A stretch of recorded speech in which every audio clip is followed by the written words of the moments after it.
There we are. Oh, I hope my audio is coming through right hello. without any interruptions. Hello. What's the call?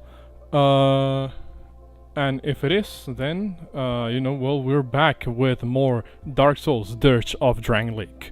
What's the call? As it's usual. First of all, before we begin, thank you all, whoever may be watching at the moment, with our 0 views. That's fine. What's it called? As it's usual, I have to do the shout outs every time I start a stream. Shout outs to Sound Phenomenon for providing the background music, most of the background music that people are going to be hearing today. What's it called? Also, shout outs to my wonderful players who are sitting here at the table. And shout outs to our dear moderator who is maybe somewhere in the chat as well. And what's it called? Today we have a hopefully a special session of Dirge of Drangleic where the party is going to be facing off against something in the depths. But before we do that, a quick session recap, which I believe, Katya, you want to do it. So go ahead and take it away. Yep. Okay, so last on Dark Souls 2, Signis backflips his way into the abyss, and we follow. There, we come across a wretched place, a place of no honor, a place that disgusted us. So, naturally, Valencia, never learning that discretion is the better part of valor, has Atlas, bang metal pipes together to announce the arrival. Born witness to this was a single, frail, diseased man who, quite understandably, cowered in fear. But after a bit of talking and convincing him that we mean no harm, Dr. Rock performed surgery on him to heal him. And afterwards, we went to negotiate with Melinda the Butcher, I believe, the leader of this place, leaving Atlas behind to guard the recovering man. This goes amazingly, as after drawing him some grass and trees, he makes conversation and discovers this giant bugs down here, a possible sign of a swarm. Next thing we know, Atlas has transformed himself into a human meteorite headed straight for Melinda's pet bug. Despite Ace's best efforts to lasso them, doesn't work. This naturally isn't the best of first impressions, and a fight temporarily breaks out. Thankfully, Signis managed to roll a nat 20 on convincing Atlas that the poor bug is not part of the swarm, using his own logic against him. Yep. And Shield Bearer managed to stop the bug from getting Mufasa'd. So, after some confusion, things settle down, and we convince Melinda that sending people to the surface is probably the best course of action for them, as opposed to sitting in a toxic swamp. And the session ended with us short resting, where Atlas mind broke Valencia with cosmic knowledge, Ace reveals the village got burned down by a dragon, and Shield Bearer and Atlas argue about chain of command, I believe. And Signis comes up with a party name after being put on the spot by Valencia. Sun Chasers, if I remember correctly. Wait, On what do you today's mean shield bearer? That was Signis. Signis, right, yeah. And on today's session, the corpse. Also, this is not to recap, but just a thing I did last time, just to remind everybody. I have made anti-venoms. I made one for everybody because I distilled enough of the gas from the bug. Should we put that in our inventories? Yeah, I kept the one that I made using How my much extra does- reagent. It lasts for 1 hour, and it only gives it, and all it does is it gives advantage on poison. So I'd say use it when we know we're gonna be dealing with poison. I can't make How any many more. do you have? I have one for everybody. Okay. Because I had to roll 1d4 plus 1 to see how much I could make from the gas from the giant ant, and I managed to roll max. So I got everybody has a vial that has no expiration date. I have one that will expire in 24 hours. Okay. I accidentally spelled anti-venom.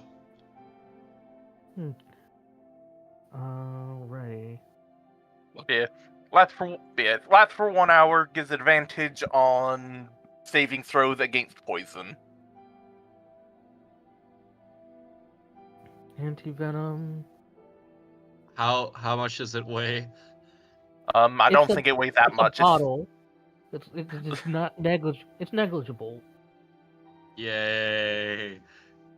Like, I would be surprised. Like, I don't think Brock's gonna be giving everybody a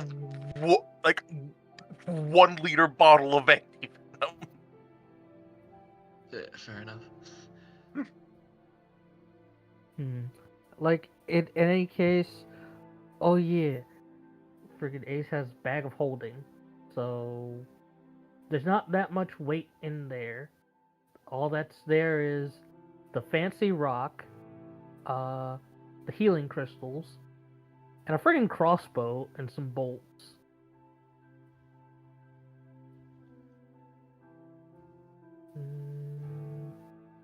Oh yeah, speaking of, friggin' Ace needs to divvy out the healing crystals because friggin' we can't have Atlas just keel over and they're the only one who can heal. Yeah, like, I can do healing stuff, but it's like I need to have time to make potions. Vorti, are you there? I am here. What's it called? Sorry about that. So what was the question? We were asking if you were here, and also we were discussing like, oh yeah, sorting out shenaniganry. So By the way, Bart, I think your mic is very quiet. Is that just me? Yeah, No? your mic is He is a little bit quiet. okay, like a lot. how's that? There we Loud, go. that's better. A little bit louder, but that's better. Yeah. What's it called? So, what's it called? I mean, yeah, people are EP. It seems. What's it called? So, I mean, if people are set to go, I'm going to move your site back to the gutter, which is the the location where you were at, the weird sort of like shanty town in the underground of Drangleic. Damn, Valencia don't get her inspiration for the recap. I That's mean, crazy. no, I will. So those free of charge. I will say, yeah, you do get your inspiration, Katya, for the recap. Apologies for that. I was dealing with something on the side because I realized there's something I forgot to tweak around before we started. What's it called? Yeah. So sorry if I sounded a little bit distracted there. What's I it will called? say But yes, something. that was, I will say, that was a yeah. pretty great Also, regarding the inspiration. Great recap, so you know you get your inspiration. Go ahead, Rob. Pretty great. Inspiration. Everyone gets inspiration. regarding the anti, technically it's called antitoxins, but it's like maybe we'll just call it antivenom. Yeah, Everybody. D&D's weird. Wait, sorry, I heard everybody gets his I first don't What's know. going on? Happened, but the stream doesn't pick up sound anymore. Uh-oh. I mean, it picked up for me. Let me refresh it real quick. I'm to hearing the stream just fine on my end. I'm hearing the stream. Yeah, no, it's good. It's good again. Never mind. What's it called? I So think it's screwed up on my end. yeah, that's fine. What's it called? But yeah, if I remember correctly, you all agreed to take a short rest prior to start heading down to the the area below the gutter. What's it called? Yeah. During that short rest, you guys had a couple of conversations amongst yourselves. But if there's something else you wish to do over that hour where you guys are resting, feel free to speak up. Atlas and Shieldbearer were, having a conversation.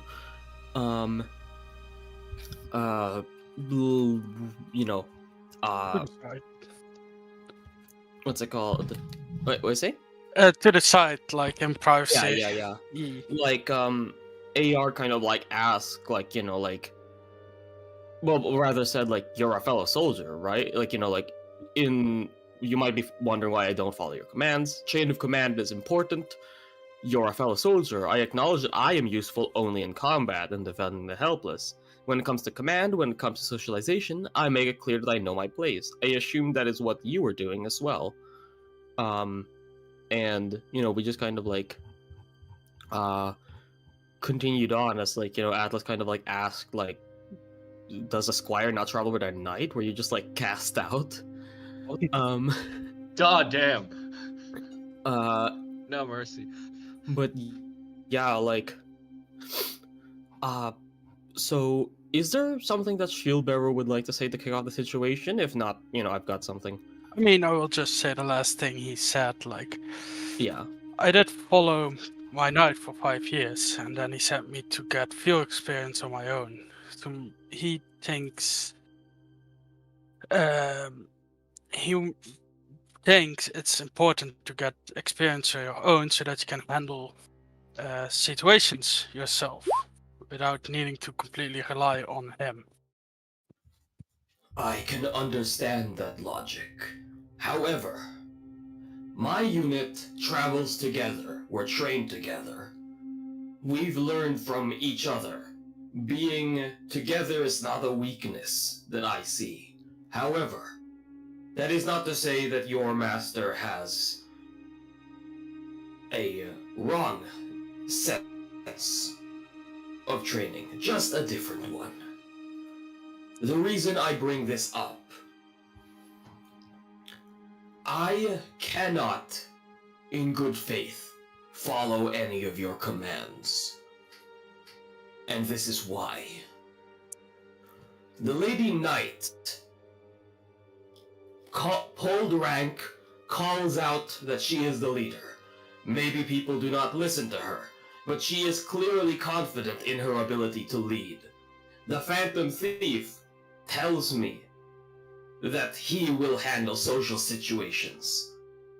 He is confident enough to say that he has a role. Ace is reliable in the sense that she has made it clear she will not follow rules, and therefore we can work around it. The Doctor has made it clear that he is entirely interested in his own profession. Each one of our party members knows their place. They know exactly what they are doing, what their role is, and how they fit in to the dynamic. You, Shieldbearer, do not seem confident in knowing where you stand. You do not seem to know your place. And therefore, none of us can be expected to know your place either. You insist on commands and leading the charge now that we are down here. But when we were up there, you were putting your hand up to speak. You don't seem to be able to figure out whether or not you are a commander or one to be commanded. I am confident in myself that I can lead. And one day I will have many men following me into battle. The difference is, when you have lived my life, people start seeing you as a monster before a person. It's not smart to take command at those points. I expected most of this party to be the same. So I went with my usual, try to be good in the start. And then try to slowly but surely show what I am capable of. But down here, and as you have seen, nobody gives a shit about title. Nobody cares whether how you look, what you can name yourself. Only what you can do, and how you can help the situation. In this situation, I can lead us the best. You might also think that me showing mercy to an enemy might be weak. But it's calculated. More than you can think of. Article 23 of Glamoth's military regulations. There are others to be the warmth of the flame. Knights are to be the raging destruction of fire. That is to say, I do not see your mercy as weakness. I, on the other hand, cannot afford to show mercy, for that is my strength.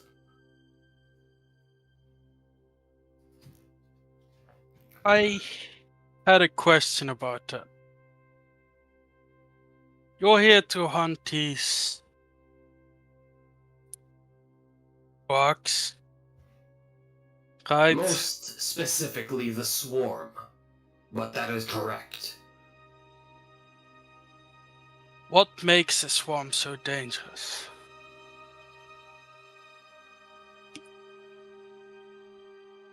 I have already told Lady Valencia of the dangers of the swarm, but I do not mind repeating it for you.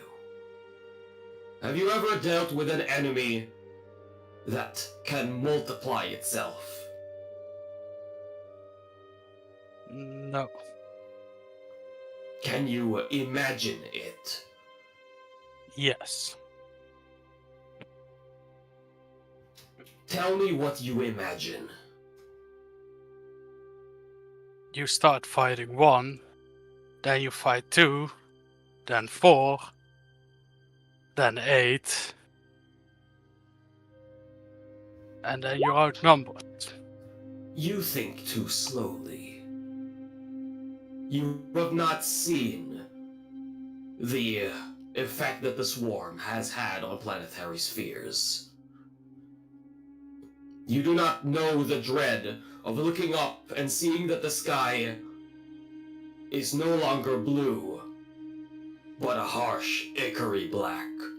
But that is not the worst part. The worst part is not looking up to the sky and seeing a swarm of black. The worst part is looking down at the ground and noticing that the ground is red.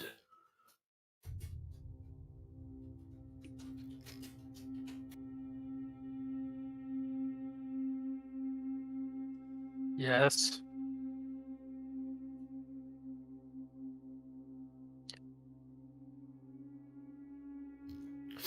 You seem to grasp the ability of an endlessly multiplying enemy, and yet you do not seem to be particularly concerned with the fact that this abomination is capable of existing, let alone propagating.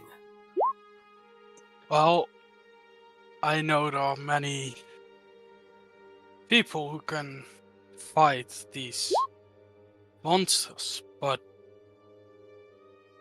I'm more curious as to why they do this. Why? Because things are in their way. I presume you understand the basic fundamentals of life. Eat, consume, in order to reproduce. These things do not need the first step. They do not need to eat. They do not need energy in order to reproduce. They have been gifted the ability to reproduce and multiply completely on their own without any regards for the natural conventions of life. And yet they destroy. They destroy because everything is in their way. They destroy because anything that is not them is a threat to their existence. I mean, if we're in a way for what? Could we achieve it faster? More of them. But wouldn't they extinct themselves? There is a sick unity to all of them. And once they have completely blotted out an entire planet, they move on to the next, and the next.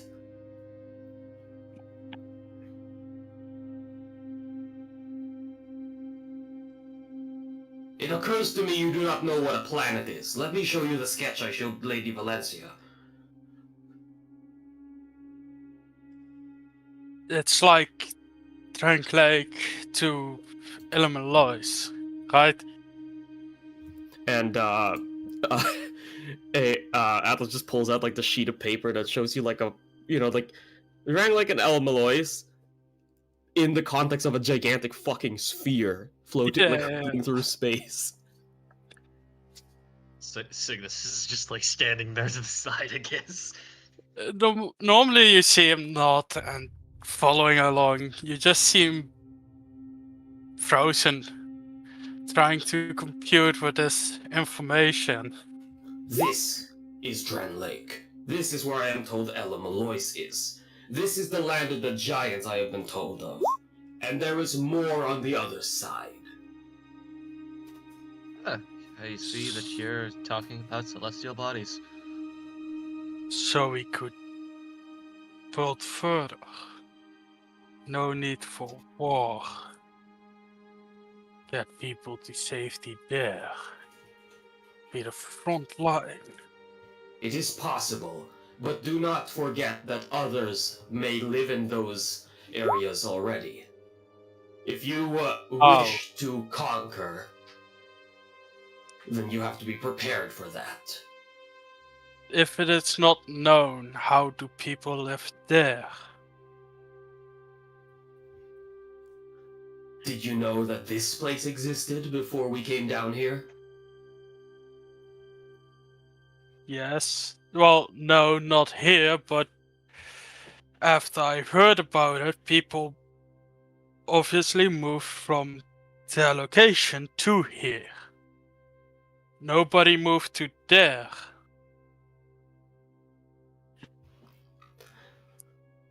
One thing you must understand is that your history books... Well, even if you even have books. Do you have books? Do we have history books? You do. Yes, you do. Like you don't even need to roll anything for it. You know. You know, there's like, I mean, scholars exist for a reason. You know, to but write I'm history more books. like, how far do they go? It kind of depends. From what you've experienced in Elmalois, I would imagine their history books, so to speak, harken back more so to the land of Orosa, which is where, you know, the people who founded Elmalois originated from. What's it called? But yeah, you are very much familiar with the idea of like record keeping. I'll say the furthest back they can go is, or that you've seen some history books go, is probably like 200 or so years ago. So roughly around the time where, you know, like Drangleic was in its inception, as it were. Yeah. Yes, we do have books that keep our history. Some even over 200 years. And is that a long time for you? Yes. Then let me tell you. I'm not sure if you have the ability to grasp what a billion is at this point. But know that the world is old. And your planet is but one of a vast, innumerable, uncountable amount amongst the stars. You are not alone. That is where I come from.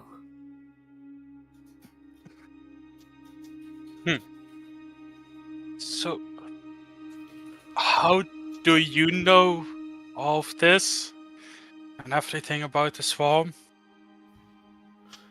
Because I have fought them myself. Multiple times. My world is more advanced than this one. Plain and simple. I hope you do not take offense the same way that the outlaw did when I called her firearm primitive. But this place is primitive. After seeing what you can do, I see that, yes. Every single world discovers the world around it at a different rate. It is my job to keep things simple, but for a companion traveling on the same route, I make an exception. But I know of the stars because I have traveled amongst them. I know of the swarm because I have fought against them. And you are 100% certain that the swarm will only hurt people, no matter what. There have been attempts at knowledge to do with the swarm. There have been historians, researchers. In fact, the very armor I wear is made from the carapace of those that we attempted to communicate with. There is no doubt in my mind that the swarm, I cannot even call it evil. I cannot call the swarm evil. It is a force of nature. It is a tornado. These are not individuals. They are a disaster. You see Schubert looking more serious than ever. I will protect people from them. And if you believe me and are willing to work with me as equals, I will promise you that I will kill them. Whatever means necessary. Yeah, go on, Nathan. I had a thought, but then I lost it. But Signis probably has just sort of been standing there without either of them noticing. I think it's just. Yeah. Well, no, Atlas has noticed because he did make himself known, but the conversation is happening basically. Atlas will kind of say to Shieldbearer, If you are willing to make that promise, then I am willing to work alongside you. But I hope you understand that equals does not mean that one can give orders to another. Those are saved for the leaders. We're all three knights. Well, you not yet, not quite.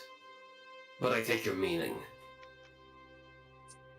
and they just kind of extend out their arm for like a handshake, more like a soldier bro handshake, the ones where you grab each other's hands and flex your muscles.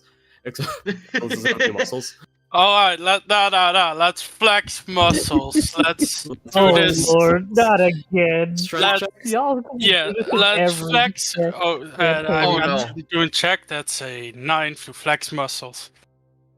Nice. Twice.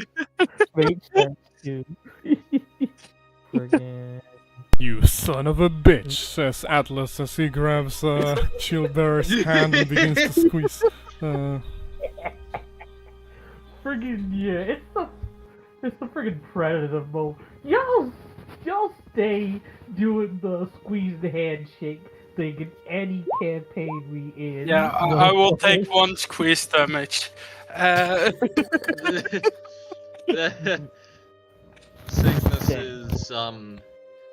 Signis, this after hearing most of that conversation, is just gonna say,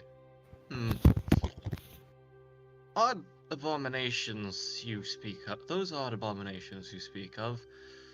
Do you know their specific weaknesses, what they look like, where to aim, etc.? Just questions that I'm not sure if Atlas would expect it from him specifically. He just mostly interest about all these things for strategy. This is a different kind of professional than the one you've seen before. Aor will like stare at like Signis for a while, just like like a dot dot dot. But then Will's just. If you're interested in hunting them, then let me give you some advice. Their carapace covers their entire body. Piercing and slashing will do minimal damage. The only ability that they have is propagation. Otherwise, they bite, claw, rip you to shreds. Their preferred method is drawing and quartering. However, there is something that you ought to know. Nothing is invincible. There is no substance in the known universe that will not melt if not heated up sufficiently.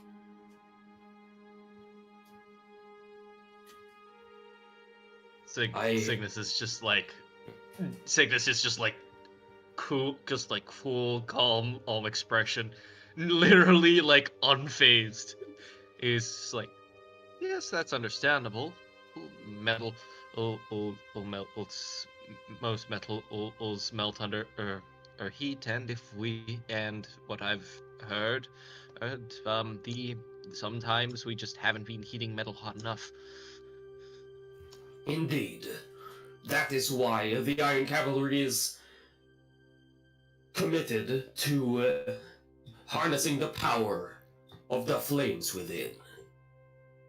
That is why I burn. To burn them. Quite a pessimistic outlook, no? And overly self-sacrificial in my opinion. There is nothing else for me to do except protect the weak and destroy all villains who deserve it. And I would not have it any other way.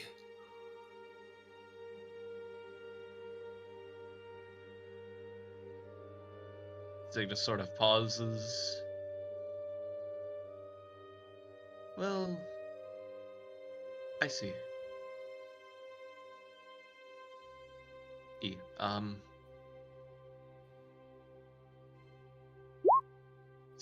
Seems you haven't really come to ever question in that at point of view. I can't and make you change it. That is not something that I should do, nor should I be the one to try. Just consider, for a moment, and that if there was no swarm, or what else would you want to do? If and when the swarm is extinguished, the only hope is that I can burn so that I provide fuel for the generations to come. Article 27 of Glamoth Military Regulation. They kind of say as like they, like stand up to like straight and like put like a fist to their chest, like like a salute. Shinzo Sasageo! A knight who perishes in service has fulfilled their purpose. Their valor will inspire generations to come, even if their name fades into the annals of history. Article 28 of Glamoth Military Regulations. Each knight is a piece of the greater engine of Glamoth's might. An engine cannot function if the pieces refuse to break when needed.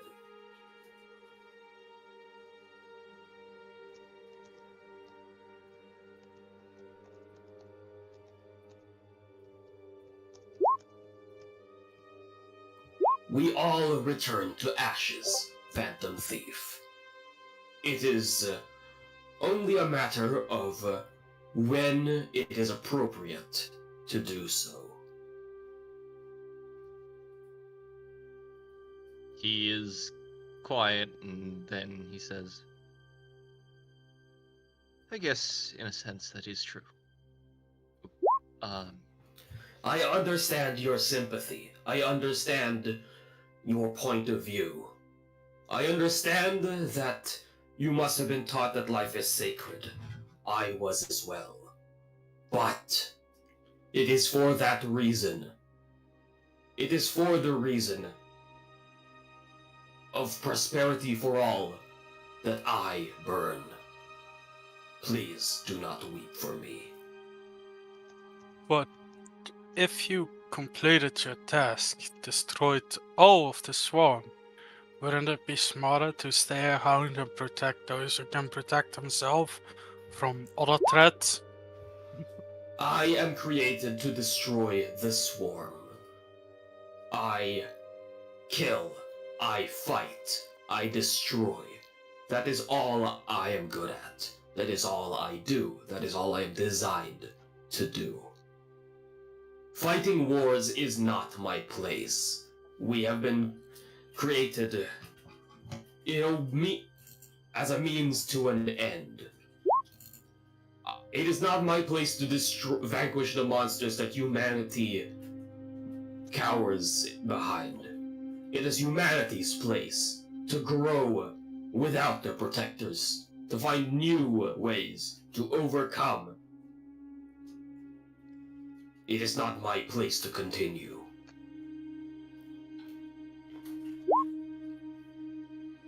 Oh, yeah.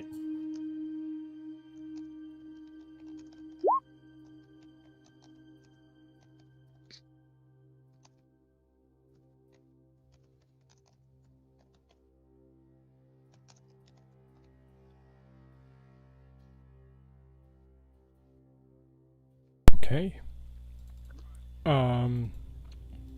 So,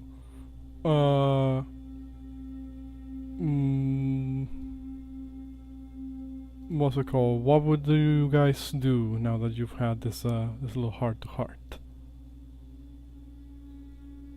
We'll probably start getting ready to figure out where this corpse is. Yeah, descend. Okay. I'm not gonna lie, I have a feeling this is like probably when Signis hands over those 2 pieces of paper to Atlas. Oh yeah, probably. Like I know, Okay. yeah, just like Yeah, hands we over, can it's we just- can retcon that. Yeah. Yeah. You guys, It's the old- what's it called? You were told, hey, there's an access way, these like scaffolding and ladders, down where the residences of the people of, the gutter are at. Is basically from following the path back from the tower where you met Melinda. The main sort of like quote-unquote center of town splits off into multiple different pathways. One of them does seem to lead over to the residences. You would see, even at a distance, from the couple of torches that are lit up, on it. Oh, sorry, I just heard like a noise coming from outside the window. What's it called? You would notice that the residences appear to be currently inhabited. Obviously, you see a lot of silhouettes and movement down the way. Lots of haphazardly put together sort of like lean-tos and shelters that have been propped up by the people of the gutter. A lot of them you see, already in advanced stages of this sort of like undead curse, as it were. That Melin has told, and the Emerald Heron have told you about. How their bodies are kind of seem to be like actually, in very bad condition. Some of them in such bad condition that, much like how the initial reaction of Lawrence was when you guys first arrived at the town, they instinctively seem to run as far away from you guys as possible, almost as if they themselves know that they're losing themselves in this battle, as it were. You would see that in this sort of like large structure, which the residences, as it were, they are all located on top of this even larger like platform that again seems to precariously hang potentially hundreds of feet in the air, above this dark chasm. You would see that despite what I just described, besides what I just described of the area, there does seem to be like segments where at the floor, there's gaps in the floor, and in those gaps, very haphazardly put together, sort of like ladders, seem to be present. What's it called? What would you guys do?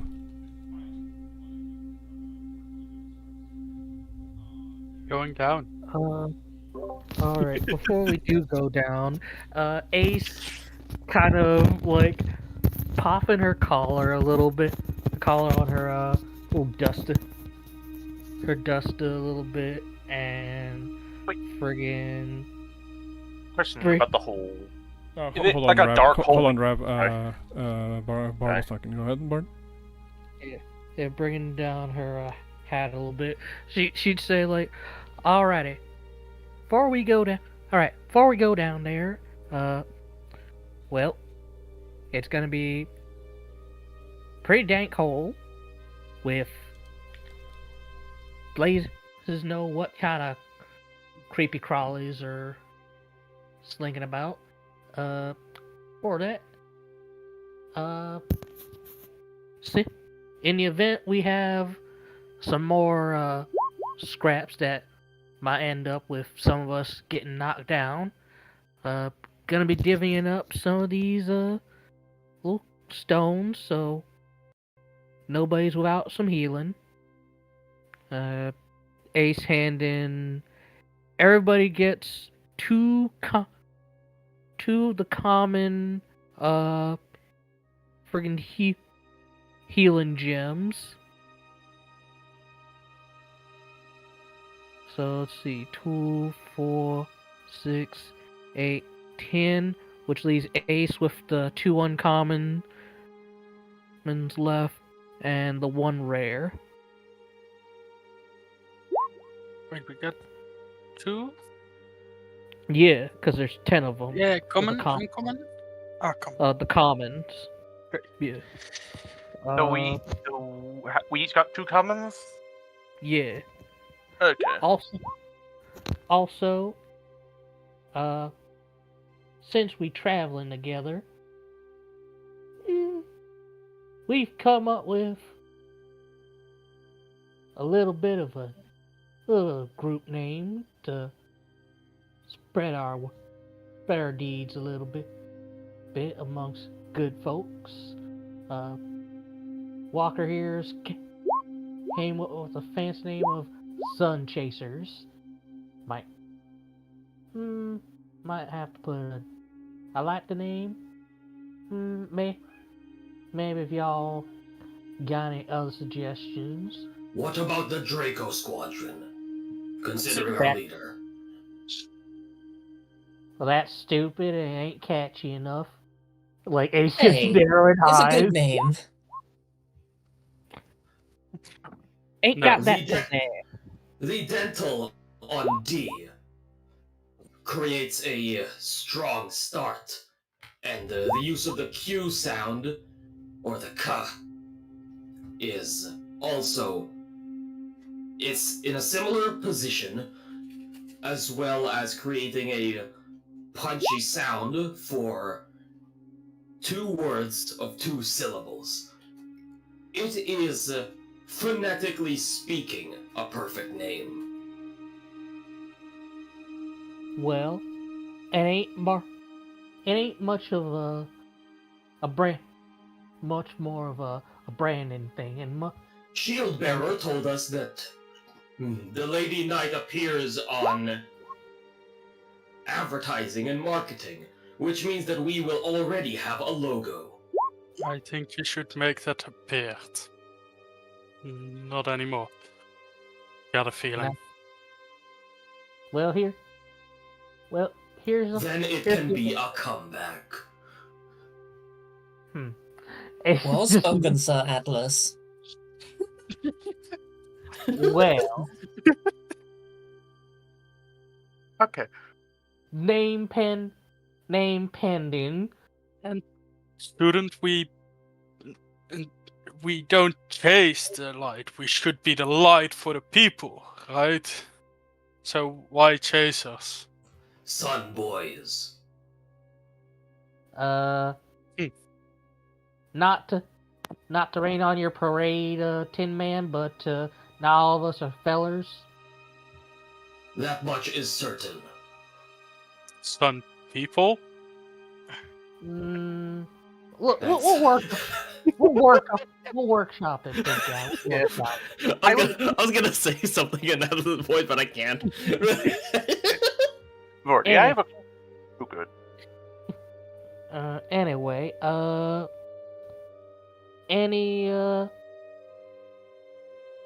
anything before we go down into the great unknown, as it were? I do have a question out of character for the DM. Is the pool we're going into like completely black and dark? Yes, as far as you can tell, there are no lights wherever these ladders are heading. Rock is gonna say, I have one idea to ensure that we at least have a slight idea of where we are going.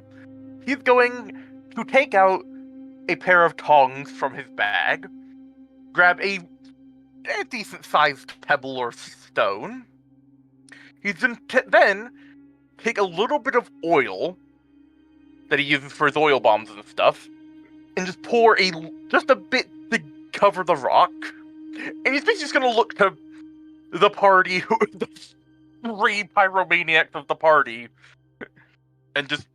You say pyromaniac when she's mostly made of fire-ish. The 3 pyromants is more accurate of the party. You have 3 people in this party who have fire-based stuff, and it's like, would one of you mind igniting this? Sure. Ace kind of snaps her fingers. A little bit of flame just leaps from her hand as she casts Produce Flame, and it lobs onto the friggin' rock. He will then toss the flaming stone down the hole so it can illuminate it, so we can see a little bit of where they're going. How long till it drops? Only a couple of seconds before it hits its first obstacle, which appears to be a landing, a platform below one of the ladders. Then it bounces and seems to head even further, which takes a couple more seconds. Roll me 100. Roll 1d100. Imagine if it hits the dude itself. That is a 75. You see as it does seem to hit something, but it doesn't sound like you couldn't pick up a sound like solid, as it were. Like another stone, as it were. You think it may have hit something, not entirely like geological. Does it sound like an ooze or a slime? You couldn't hear a squelch, if that's what you're asking. But it did sound like there was something, not entirely like solid down there. Remember, I wanted to keep in mind that Melinda did tell you that they don't just throw, like, it's not just like, the rotten / the corpse, whatever, down there. They also throw all the refuse down there as well. So, could be either or. It's either one of those worm things we got told about, one of the oil pit things they mentioned, or water pits or whatever it is. Or it could have been a corpse, or it could have just been a pile of somebody's waste bucket. We have no idea. Alright. If you are scared, why don't I just climb down and yell if it's safe? We're I can checking see how in the dark. we're checking how deep the hole went into, but seeing that's probably a good dozen feet or so, should be fine. I say we stick together. We don't know what we might find down there. So, to Valencia, mind than you I would recommend actually he also to Valencia and to Signis. And slightly to Ace, I would recommend minding thine steps. There is a chance we may cross piles of somebody's refuse down there. Melinda slowly puts on a mask. Yeah, he was mainly just referring to because like we were walking down there. The rock he threw stopped on something. He brings it because he seems like you three. He feels like you three are the ones who'd care about stepping in piles of poop the most. I mean, you get the sense like Ace not too bothered by that. Yeah, that's why that she was like. concept. Yeah, that's why she was kind of like a side glance of like a maybe. He's like, I'll mention it just in case. Yeah, I think Signis would just sort of just shrug and say, "Not the first time. Aim I've had to go through sewers." You see Ace start tucking her pant legs into her boots, just in case, as she's the first one down, cause hey, she dim light essentially. Right as Yeah. you're about to head down, right as you're about to head down, you hear Melinda's voice come up from behind, in all of you guys, and she says, "Wait, before you go down there, you know, as much as her first meeting wasn't the greatest," she looks over at at you, Atlas. She says, "As much as your meeting wasn't the greatest, I can't exactly have it be on my consciousness that I send you down there to die. Even if that may serve as retribution for the harm you did. A bit harsh, some would say. Plus, I believe that if you're going out of your way to walk in as you have, claiming to be capable of doing all these big things, it's better to put your money where your mouth is." You see as he reaches into her vest and pulls out what appears to be a strange item, that appears to be kind of like this weird sort of like long white stone. She puts it forward and says, "Now mind you, this one's mine. I'm lending it to you just in case you need it." Not exactly. What is it exactly? What's it called? She will I forgot say. to turn my voice changer. Yeah, I did cut it down. She will say, "It should hopefully make things easier for you. Wherever you're traveling around down there, maybe call in a few extra hands. And I will show you this new item."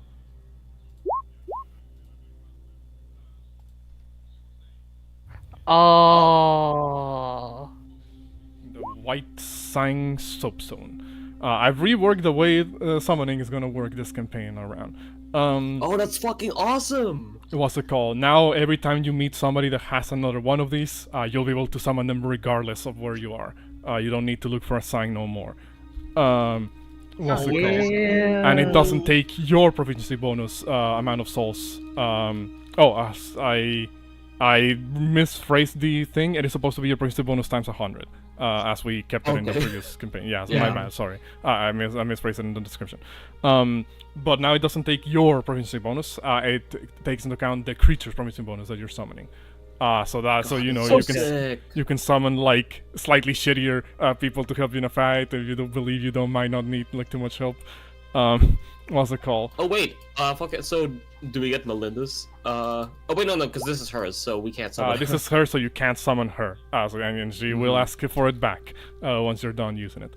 But the soapstone already has 2 contacts in it, as it were. What's it called? What does that look like? Basically, if any of you were to hold it, you can effectively use it as like a put it in front of your eyes, basically, and you see like already like this sort of iridescent effect on the stone that kind of shows like a couple of engraved names almost, but they're not like actually engraved. It's almost as if they're inside the stone. I don't know why, but my brain's just imagining that fucking messaging stone from Adventure Time. Oh yeah, 100%. I'm gonna reword the thing. So, Good. if We'll we're get ever... Oh! I guess Ace will hold on to it. Because friggin' she'll look over like fancy magical shenaniganry and like, so if we're ever in a scrap, There you so go. what, we just kind of scribble it down? Point it down to the ground and think of a person that is already engraved in it, and you'll be able to summon them. Alright. What are the names in there? There are 2 names inside. The first one is someone called Bashful Ray, and the second one is someone called Lucatil of Mira.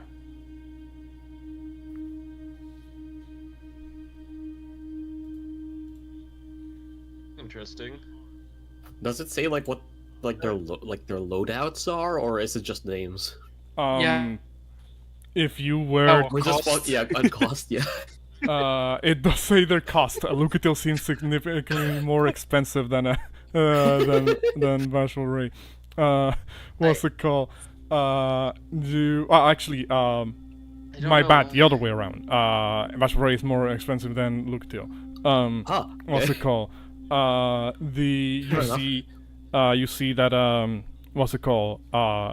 If whoever who is holding the soapstone, or who would pick it? Yeah, Aces. Ace. Yeah, Ace currently has it. Okay. Also, this is how you would write that name. Bart. Okay. What's it called?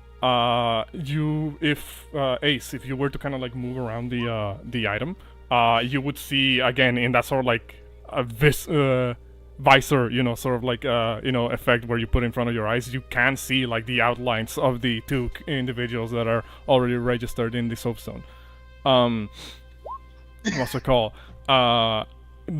So-called Bashful Ray appears to be a kind of like very lightly equipped individual with sort of like leather armor and 2 daggers, with a mask that covers like half his face, kind of like a bandit's bandana. What's it called? And the other one, Lucatil of Mira, seems to be a almost like a knightly type of individual with sort of like medium armor that kind of gives the impression of like a thematically speaking, it almost kind of looks like a Spanish like soldier from ye old days, donning a friggin' go ahead. conquistador. More like like a like Don Quixote sort of like style like Conquistadors. outfit. Yeah, sort of like Don Quixote sort of like style armor. And like a round shield and a long sword that is almost big enough to be considered a greatsword. What's it called?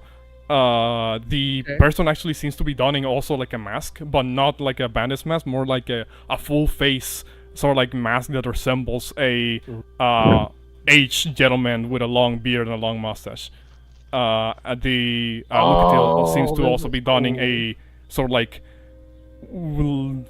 long hat, almost, that kind of I keep forgetting the name of the style of those hats, but it's kind of like extends almost like in this like pointy way forward and backwards, but not so much on the sides. Tricone? Kind of like how Robin. No, not like a Robin Hood. Yeah, like a Robin Hood More type like how of like hat. Robin Hood. Yeah, like a Robin Hood type of hat, but slightly longer. A fellow knight. We should pick that one. Yeah, I think that's a tricone.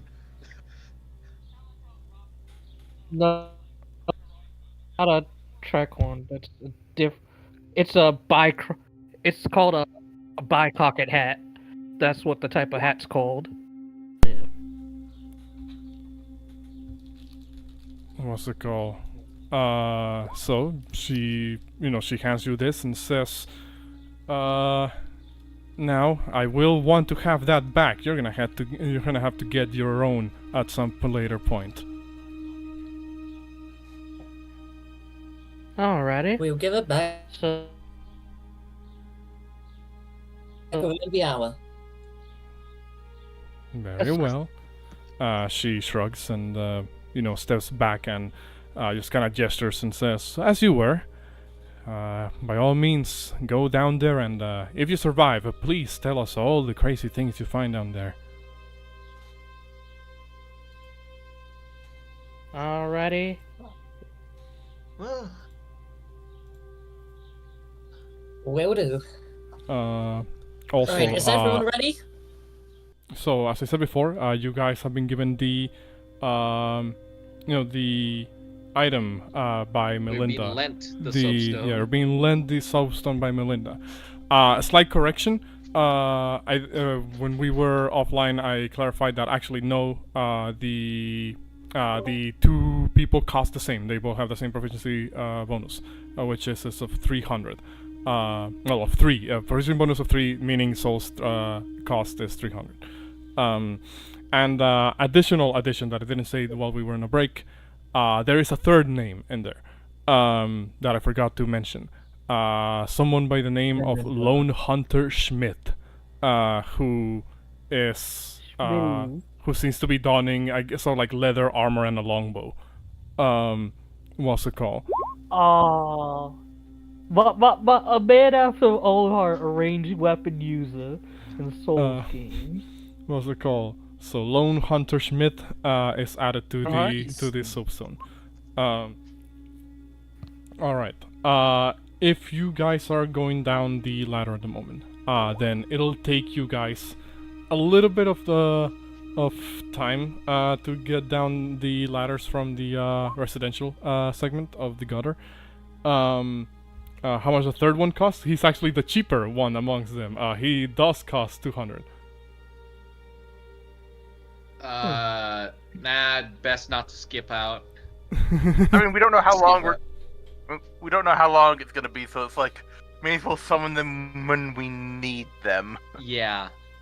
Also, Signis is gonna be putting on another mask, and for the people who play Bloodborne, this one is a little bit interesting because it is gold and white. One half of it is gold with a very jagged sort of line running down on the center, and underneath the right eye is a black rook. Wait, no, black bishop. Sorry, a black bishop.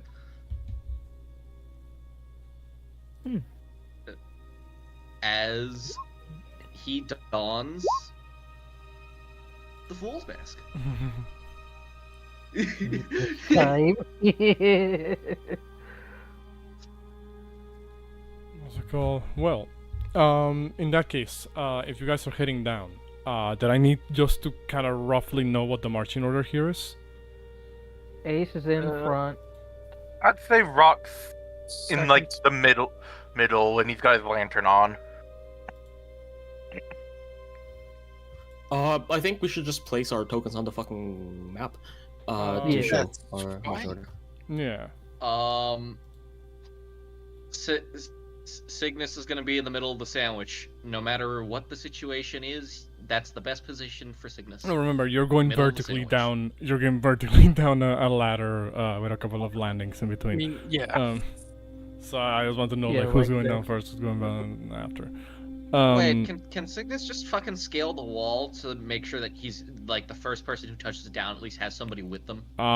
You Rock would like Actually, there Rock is probably go- no specific wall like super close to where you're heading down, because you're basically heading down in like a middle of a hole basically. Like you could try to find like a cave side, like a cave wall that you can probably like slide down from, but like you're not even sure if it might lead you to the same location that the rest of your team is going. I see. Then parkour it is. Can I mean- you see the bottom with your 360 feet dark vision? Not from the top, you can't.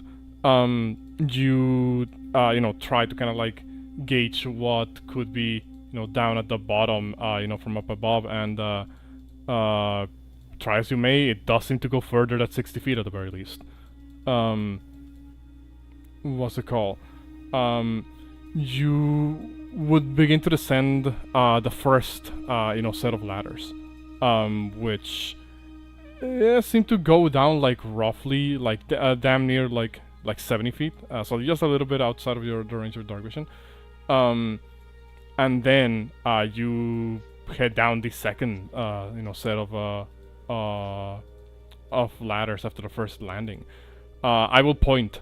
After the first landing, you actually can see a little bit of the bottom here. What's it called? You see what appears to be a pit. The bottom of the pit of sorts. That seems to have a couple of piles of of refuse, from the citizens of the gutter. But you also notice that there is actually like what looks to be humanoid bodies down there. What's it called? You were told earlier by Melinda that she did have to put down a couple of people and toss them over the edge so that whatever they had didn't infect everybody else. I would like to use divine sense. Sure. Like roughly around which distance would you like trigger this? So this is 60 feet of us, and you said that we can kind of see it. So I would say around like the landing. You do detect a stench of undead, below you, covered, partially covered by the piles of, actual stench of refuse. Eyes forward. I detect the presence of undead.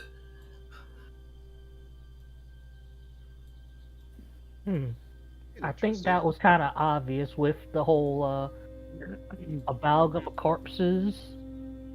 I mean right in front of us. I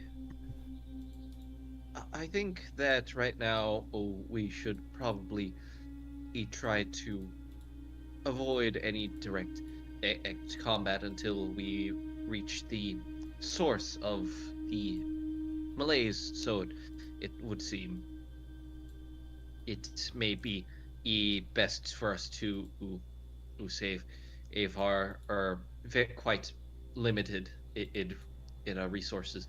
It is for that we didn't have enough time to fully prepare for everything, so that may be our best option. I am willing to comply, but I cannot promise results.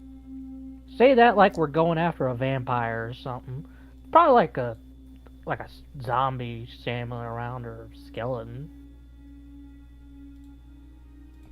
Those There is were very words for those were words for some of you, but probably not words that mean anything. I think this is like, the hell's a vampire? They go by different name. The Rock probably knows what a vampire is. what's it called? The platforms, the second landing, that you see, down at the bottom, what's it called? Are not as big as the initial landing from the first descent. Thankfully, does seem at some point the first landing of ladders does kind of split into another like different set of segments of scaffolding for descending. So theoretically, you could split into, and everybody would be able to fit on the second on the 2 second landings at the bottom of the pit. What's it called?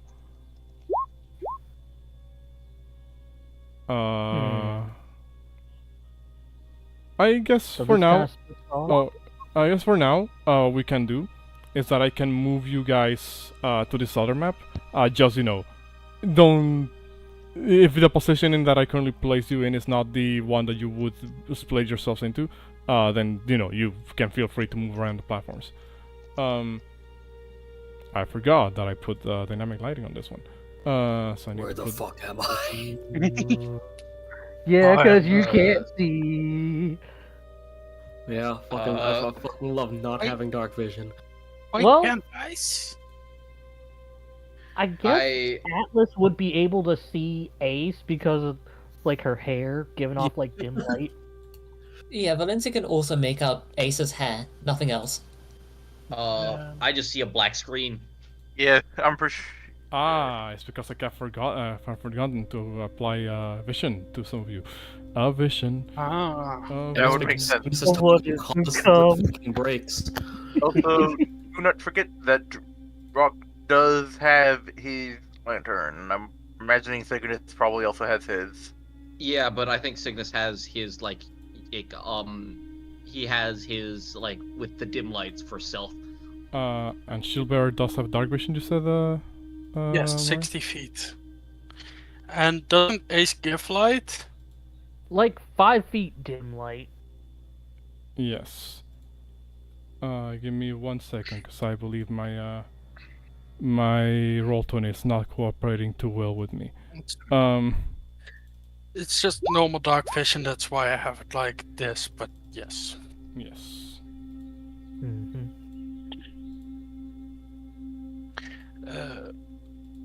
What is the...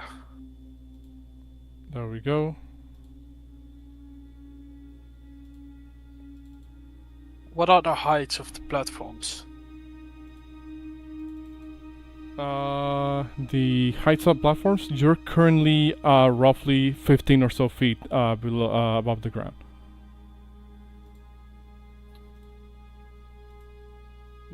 Alright, do I see any movement? Any enemies? You would see a lot of dead bodies around the ground, actually. Well, they're not looking so dead anymore. What's it called? As you do realize that prone on the ground, there's what appears to be a couple of what's it called? A couple of individuals. Hold on, my Roll20 seems to be struggling for the time being. What's it called? Give me a second while I check something. Apologies for the little tech issue here. It is not letting me actually place down some of the tokens. I think Roll20 is just having a hard time actually cooperating. What's it called? When I can, I will switch to jump gate, I swear. Don't, because it is What's jump gate again? buggy. It is the more optimized. Yeah, it is a more optimized Roll20. What's it called? For now, we're gonna have to go theater of the mind while I, fix this in the background. But you would see what appears to be around 5 or so figures that do stand out, amongst the ground. One of them, all of them appear to be humanoid, but most of them are actually currently, are actually currently prone on the ground, almost as if they're struggling to stand up, or they just haven't had a reason to. While others are kind of shambling around the environment. Their eyes completely sunken into their skulls, their bodies kind of withered. Not too dissimilar from how some of the citizens in the, in the gutter were looking like. What's it called? There we go. Now I can start putting things on the map. Yeah. You see more of these individuals around. Like I said, around 5 of them. However, some of them are prone on the ground. You see piles of refuse, around the area, and there are some bodies sticking out from there, but they seem completely dead and unmoving. Remove control over the hollows from me. I forgot that I gave you control over the hollows. Control undead. There we go. Yeah, I mean, if you grapple them. That's I right. mean, I you're- can grapple them. You should Oh, no all longer five- have You're control the over the necromancer. hollows. Are all 5 of them undead? As far as Atlas could tell, AR yes. can pick up. Mm-hmm. Yeah, Atlas would confirm. Like, Atlas would give like a play-by-play on like where they're moving. Oh, yeah, what's the plan Skill- then? Do we run past them? Skillbear I acts as if have he an wants idea. to jump on them. Jumping attack. Signis says, "I have an idea," and Signis is going to pull out the alluring skull that he bought. Okay. Oh. We could use this. What's that? It's the I bought It's this a little from stuff. Shalquar. We can Ace use cast. it to scare them. Zombies No, must it- be it scared of draws- skulls. It draws them in. I can throw this and then we can run in the opposite. Well, not opposite direction, but in the direction where they're not. I want to put them out of their misery. We can do so later. Right now, what we should prioritize is dealing with the malaise, is so that the citizens up there are not dying. Agreed, You we should want strike some- up a source first. But what? Alright. But what if they come for us? When we are dealing with this source and they flank us from behind? Then they will be I- destroyed. We should focus our efforts on. We should focus our efforts on the source. We should, and should these come later on as an issue, well, we'll deal with them then. And it is simply we simply need to try and prioritize. So I have this. I am going to wait for all of them to. Well, I'll move correctly before I throw this. It says he just fucking holds up the skull. Sure, then we Barra. run. You can see in the dark, right? Or a distant, yes. Can you see this corpse anywhere? Wait, what did you say? Can you see Yes, this corpse anywhere? This corpse? Mm, Or the big... no, The yeah, big she was corpse. asking the big one. Ah! You can roll a perception check. Perception? 14? Roll the night. You don't I see can this. give guidance to that. Sure. I can add guidance, so D4. That is 18. Aha! 18! So 18. You don't see this big corpse anywhere, but you do notice that this bottom segment that you guys have landed yourself in seems to have this winding path that kind of goes around, and you believe because you were when you first initially were heading down here, you did believe you saw a some form of passageway. Or some form of tunnel that led into one of the landings. What's it called over here at the very least, you believe. It would be a big jump to get to the actual platform, or if you fall, or Signis's plan could potentially distract the creatures long enough. The dog rock doesn't emit light. I could say, give me a second. Is Ace emitting light? Question. No. Yes, a little bit. Yes. Ace is. Nice. Super would say that. Or later info. So we can either jump or run around.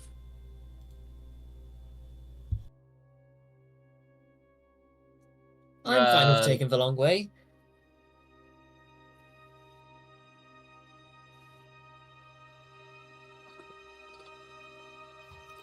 Sickness. So Signis, go ahead. How- What are you gonna do? Big is the Um, range of your stone. I can't actually find the handout for the fucking fucking skull. It's in frig off consumables. Other Adventuring items and consumables. Oh, did I magic not item. make an alluring skull handout? I guess I You may have missed it. Did not. I guess I No. must have missed it. Wait. But it emits a sound that is audible out to 20 feet.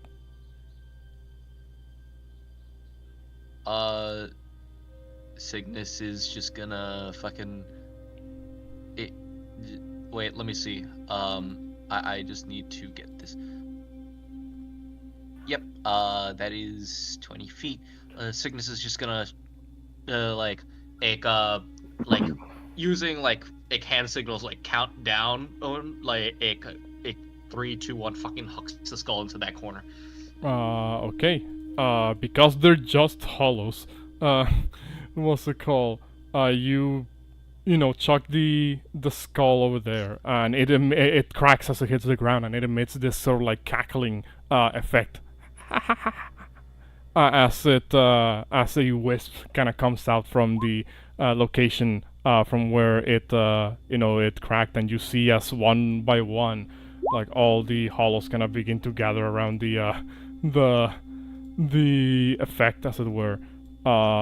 You see that as you begin to haul ass and run away, up the incline, which feel free to move around as you would. You do catch a glimpse of the hollows as you move around. What's it called? Who don't even seem to react to your movement, even though some of you are emitting like a level of light, almost as if they're they're unable to perceive you properly. What's it called? You see that for some of them, their nails have grown to such lengths that they almost resemble claws, and those claws, as it were, those nails are actually dripping this sort of like dark ichor like substance almost. What's it called? But again, they're hollows and none the wiser to your approach here, and you're able to eventually climb your way all the way up to the top to reach the passageway. There's no real You're need just bitch with Valencia.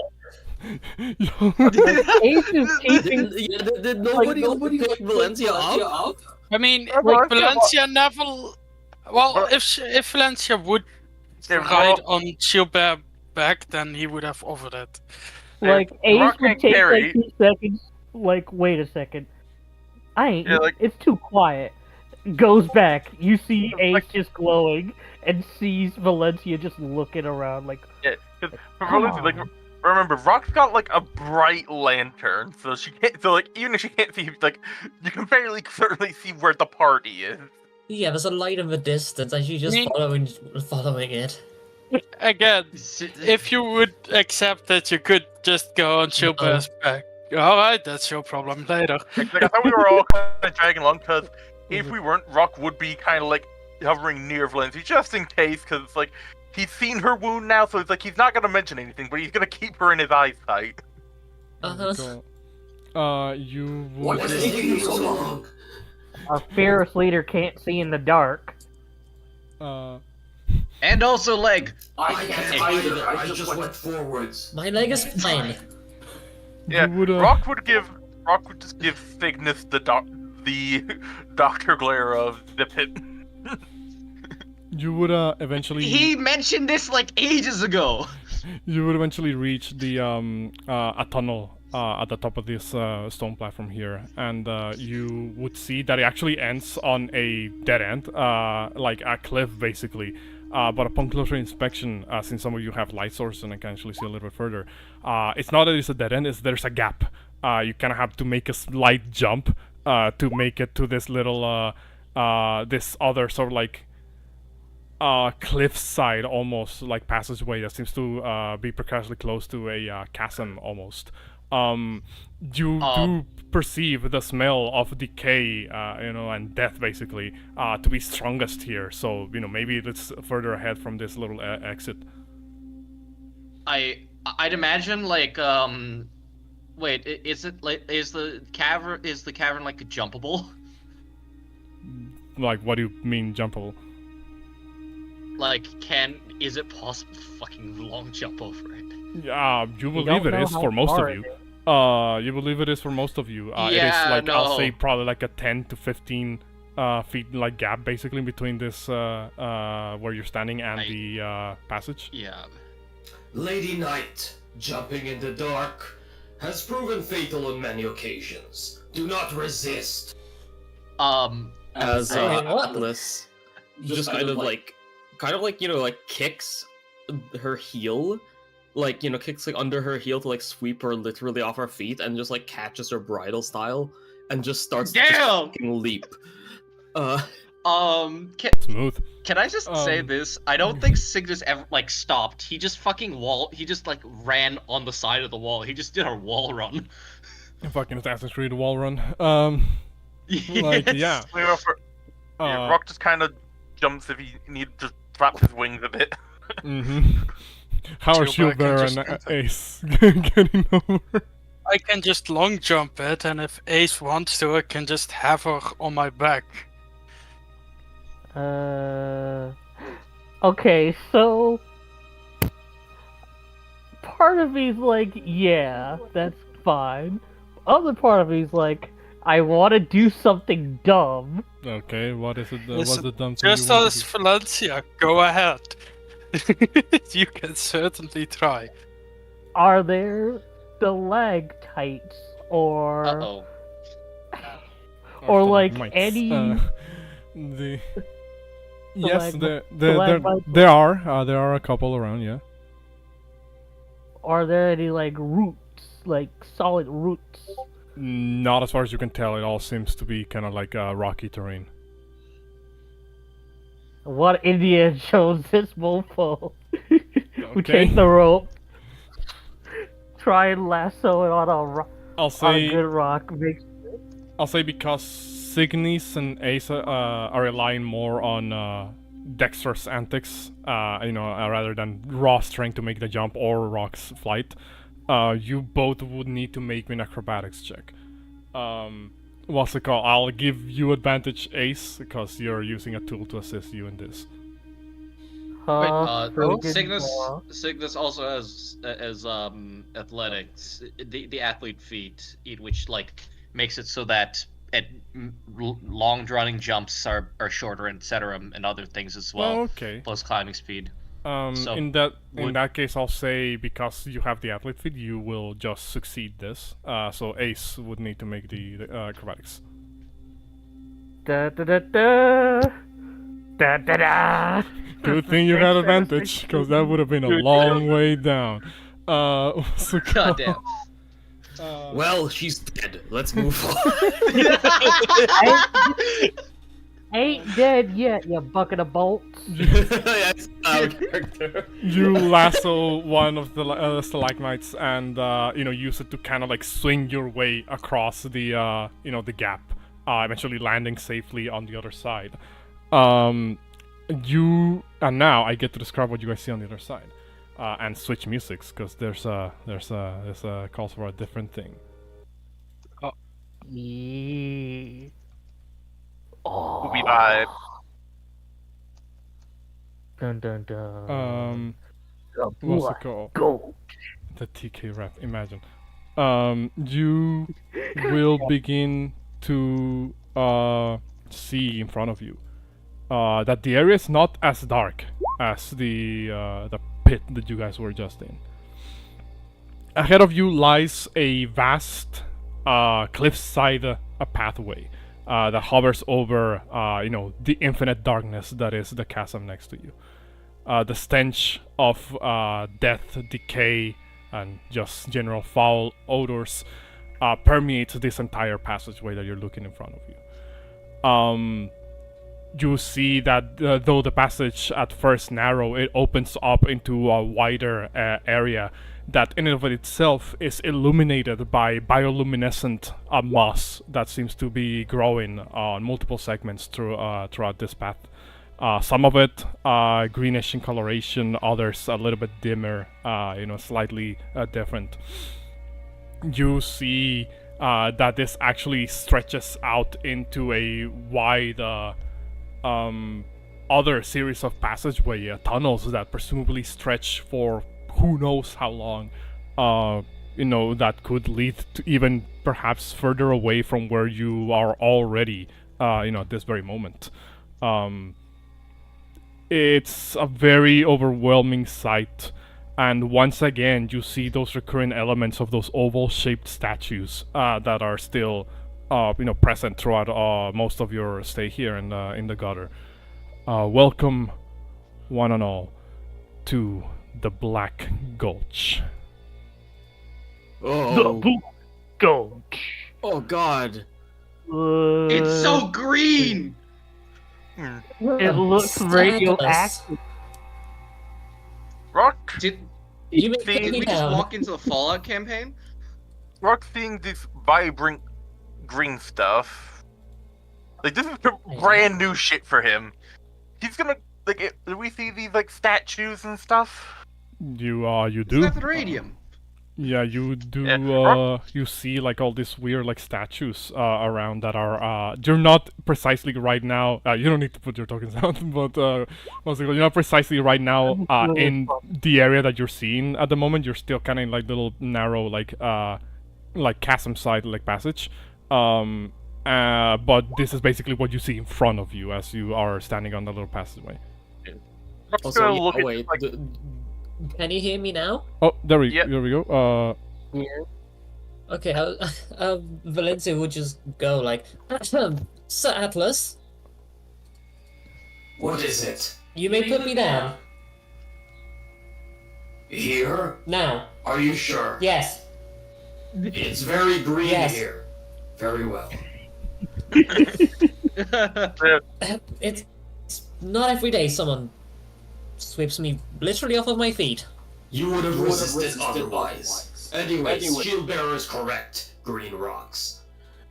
Yeah, Rock is gonna look at one of these statues or the nearest pile of neon green As you walk. He's not gonna go in front of a statue. He's kind of approaching cautiously from the sides in case of fuckeries. He's seen Atlas trigger too many booby traps already. Well, and because Atlas just walks up to grab the green, Atlas, Hey, Rock's the Rock's moment not going for the same green. the moment both of you are walking up to the to the passage, in your respective ways, Dog being a little bit more cautious, Atlas a little bit more yeah, fuck it.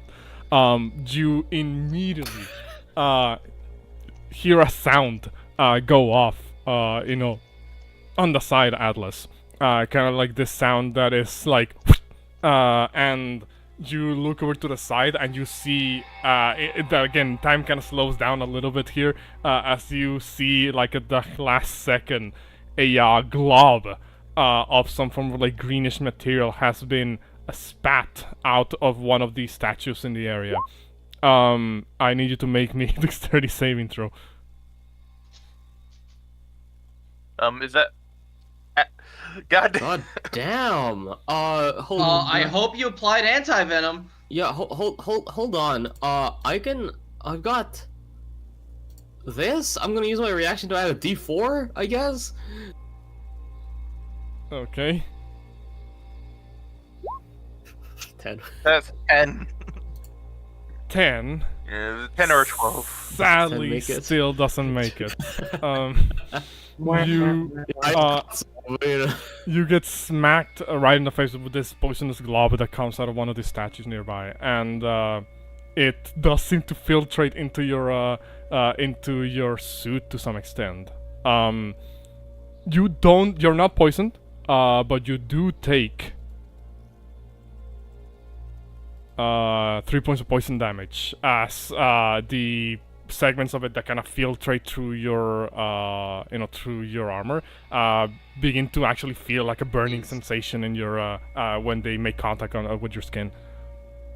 Is this an attack? Upon detected. seeing that, Rock would turn to everyone and say, "Everyone, take the anti-venom." It said last for an Quick hour, question. right? No. Yeah. Was this an attack? Does this Damn it. And no, it was a saving throw. It doesn't consider as an attack. Yeah. Shit. Yeah, Rock turns to Ethan and goes, yeah. Wait, isn't the anti-poison venom only to save it through that? It's for through the It's advantage against poison. condition, right? Anti-venom. I will have to open antidoxin. You have you guys- advantage on saving throws against poison for 1 hour. You guys would have actually seen that Signis had apparently moved his antitoxin into what looks to be a syringe as he like slams it down into his right leg. Yeah, that's I guess that must. Yes. That's the 2024 one. I'm just looking at the regular one. Yeah, That's so why I was like, regular damn, I can't 5e use one anti-venom to poison. heal you. Because it's just like it's just 1 hour. You just have advantage against poison.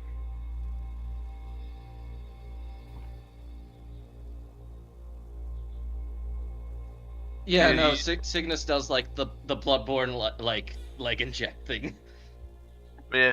Also, speaking of the anti-venom, because I did post two pictures. What do you guys think looks better for rock poisons? The purple vial or like the medical bottle? I was curious. I think like the vial could work, honestly. Like I'm tempted to say like the bottle, but like I'm tempted to say the vial could work considering where you're from. I fuck with the vial. Mhm. Vial looks sick. Yeah, we can go with vial. Yeah, the vial.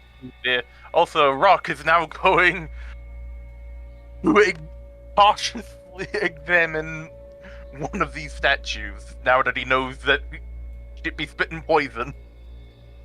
Sorry, Well, it also works just on poison damage. Yeah, it's just poison Yeah. in general, not specifically condition. It's just all poison. You have advantage. Ah, in that Yeah. case, let's drink it, alright.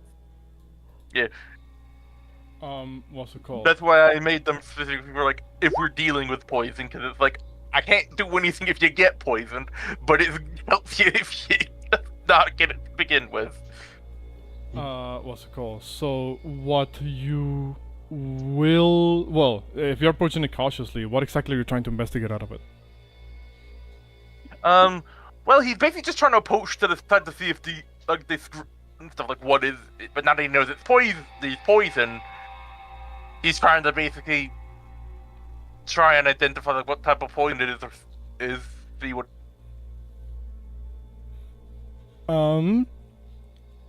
You Him, so he's trying to figure shit out.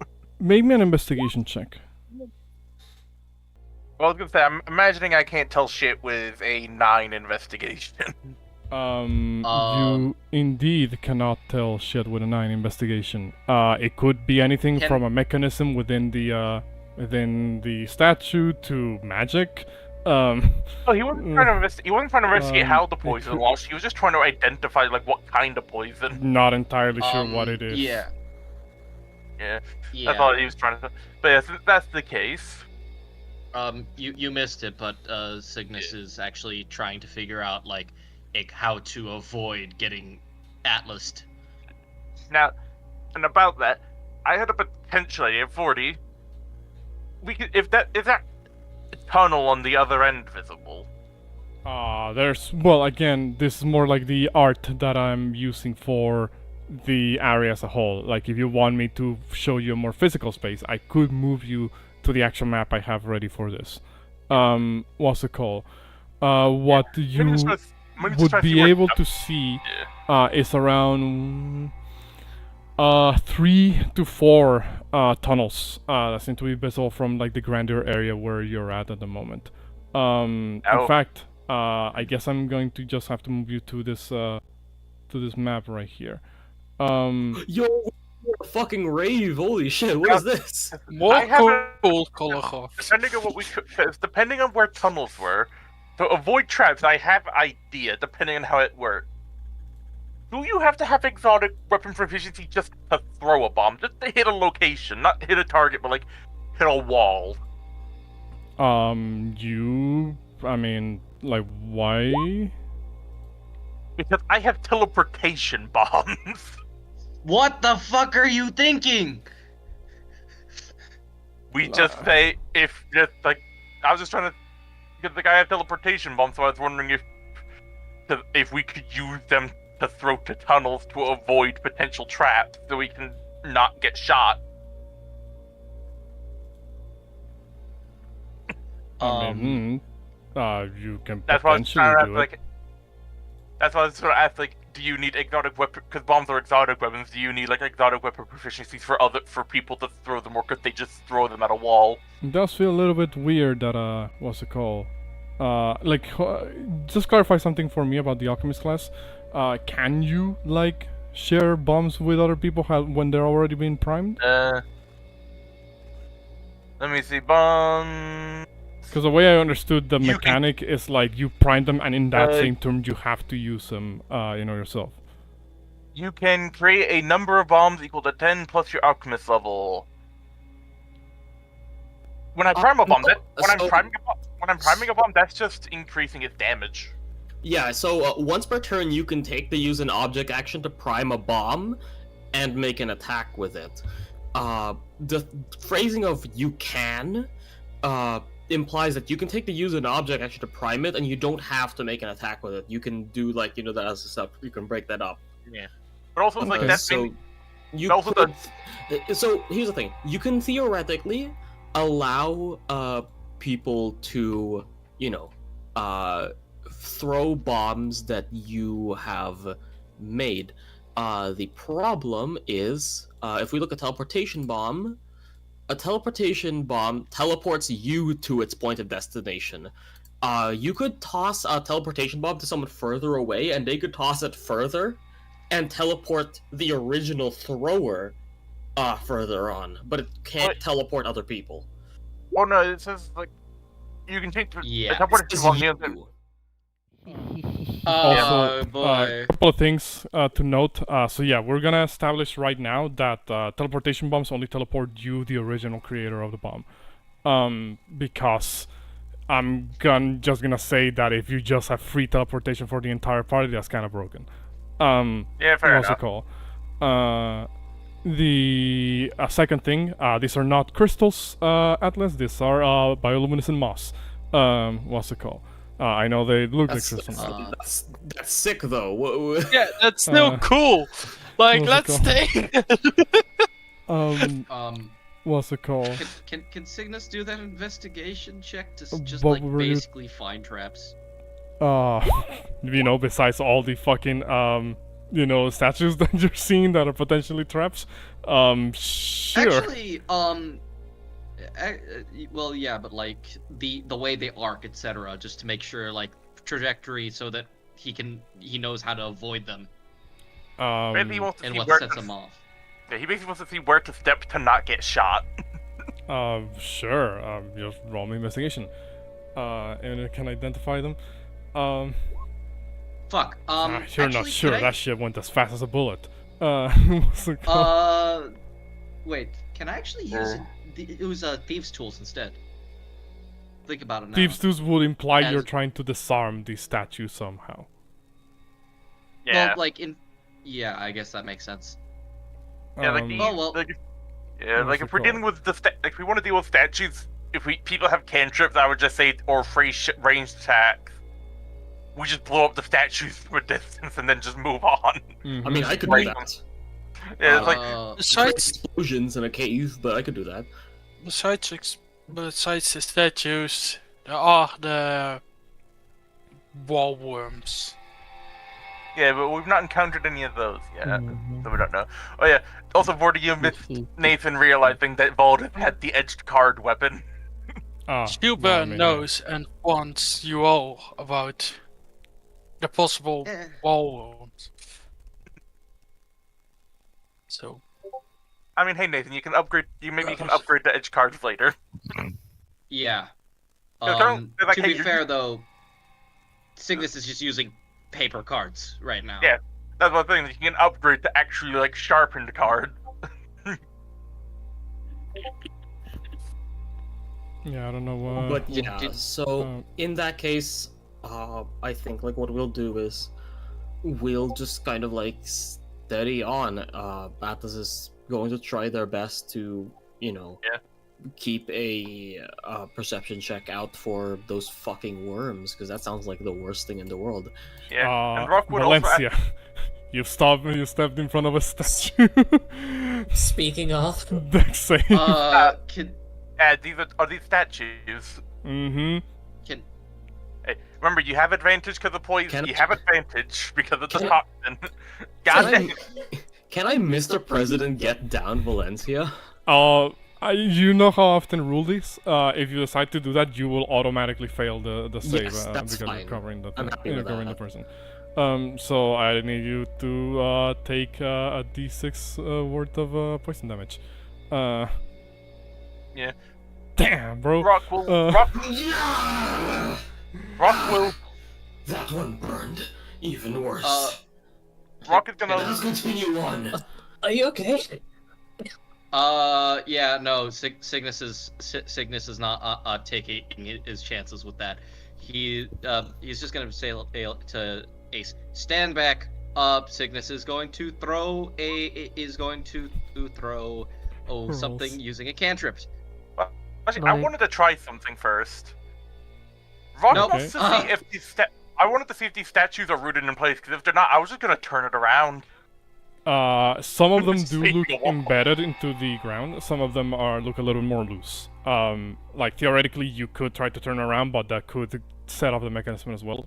Yeah, because if it's like not just a loose thing, then it's just easier to break it.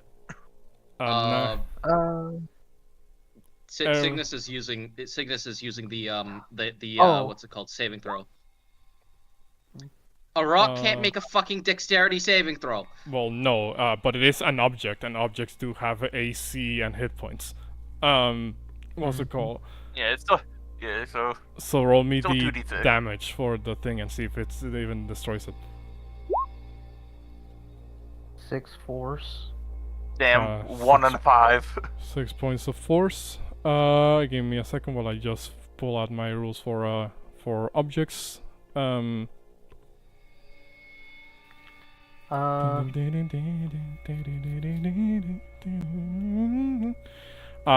are just in luck. What's it called? 6 would be enough to destroy that statue outright. As another one bites the dust, blown to pieces by the card trick. Removing this one. You just see like Signis like all right, I'll be disarming these personally. You just see he fucking like it hucks a card like really fucking fast, just destroys it. Rock, stop right where you are. Oh, next to no. you. Where? Next to you, what appears to be a dark pool of oily substance in the ground. What's it called? Begins to bubble up, and then you hear as multiple creatures begin to come out of it. You can't exactly identify them as beasts right away. What's it called? But they do seem to move with a level of awareness of their current surroundings. The best way I can describe the shape of these creatures is if you were to give the body of like a snake or a worm a head, as it were, that looks like a open palm with multiple digits on it, and in the middle of that open palm a circular maw with rows upon rows of teeth that seem to cycle around almost like some form of mechanical element. What's it called? You see. Oh God! Put it away. Multiple of these creatures come out of what appears to be like these pools, of the oily substance around. Let me zoom in on that beautiful, beautiful image. Ooh. Please put it away. Am I the only one who thinks are kind of cute? Like, what's it called? Yes, you are. It's like I'm a seeing weird. something else entirely. It's a weird really hand. cute, I don't know. It's a weird hand leak. No judgment. No judgment. What's it Funny called? hand dog. And I need everybody to roll me some initiative.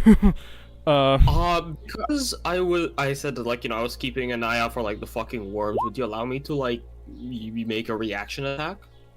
So not specifically the crack slippers, but sure.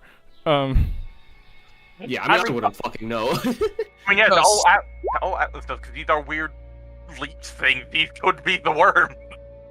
Alright, I'm going to attack the one, far there. They are in darkness, so I will roll this at disadvantage. Or, actually, question. Because I am using a plasma launcher, would you say that... No, yeah, because I would make the attack an advantage, because I'm aiming. Also, they are in... Also, I mean, I'm pretty sure they're in the dim light of my lantern, so... Oh my fucking... Oh, shit! I think they might be dead. I want y'all. You're aiming at the one at the far back, is that correct? This one. Okay, then you hit, and you see as when fire hits it, the pool of oil underneath it begins to light up in flames as well, and begins to burn. The creature lets out like a horrible squeal. Just kind of seems to begin to burn. The creature is now burning as it was standing in the flaming oil. Signis is gonna look at Ace. You know what to do. Alright. What's the call? Is that everybody? Coltar. Yeah. I need anybody to roll me a D100. I'll do it because I triggered it. Or unless somebody else wants go to. for it. Go for it. Red of encounter. 79. Red of encounter. Invasion! Oh no. I rolled a... You 79. all hear a sound of some manifestation in the distance. You hear two voices. One that speaking very similar, sort of like gruff tones that kind of echo throughout the cave, and one of them rings out and says, "Well, brother Victor, it seems we've found some people who have incurred upon our territory. What do you say? What do you say we do to them?" "Well, brother Gully, I think that these people don't know exactly who they're messing with. The great dead one can't be disturbed." And you see, illuminated partially by this by the glowing moss in the distance, what appears to be this very rough and tumble-looking people with like ragged clothing. And they are donning the exact same equipment. Great shield in one hand and a cleaver in the other. Similar to the one that Melinda was using. What's it called? Woodland Child Victor and Woodland Child Gully are entering the battlefield as well. Looks like we got ourselves some bushwhackers. I will shift to the front and engage the hostiles forthwith. The rest of you, take care of these things. Jesus fuck! I would say this one goes next. I would just say set it on fire and then just go do the other stuff. Like, We shouldn't charge forwards. There's more of those bugs ahead. yeah, because like so There's far we also have more that. statues. Yeah, 'cause so far that one's burning. This one goes next. If you set that one on fire, you can then go. Then all of them are burning. See, I'm not going to set this one on fire because my thing has a 15-foot fucking radius. You will die. Like, Ace is more controlled. I am still going to hit it, but I'm gonna punch it. And I Fair place enough, down then you- a light on the one that is on fire at the moment. How does Oh, shoot. Oh hey, there's another one back here. You could shoot if you really wanted. how does moving in oil work? It is difficult terrain, and if it's on fire, you will take some fire damage upon entering. And Yeah, I think it's like flat 5 fire. yeah. There Oh we go. yeah. Signis would actually unhood his lantern at this point, if that's possible. Sure. I forgot what the range of the hooded lantern is. Like a torch, it's basically. Like, yeah, it's 2020, I believe. Yeah. No, what's it it's called? 30-30. 30-30? Okay.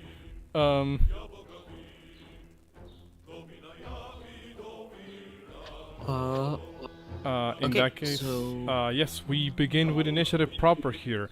Atlas, take it away. Okay.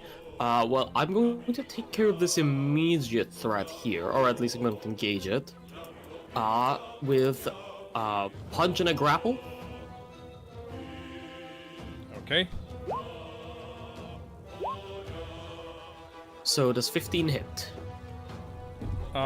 15 will hit the coal tar. Awesome. 18 bludgeoning, and I attempt to grapple it with a 17 athletics. 8 bludgeoning, and then it's trying to make an athletics. Which will fail, so it is grapple. Yeah, I don't. That's the plan cut. Yeah.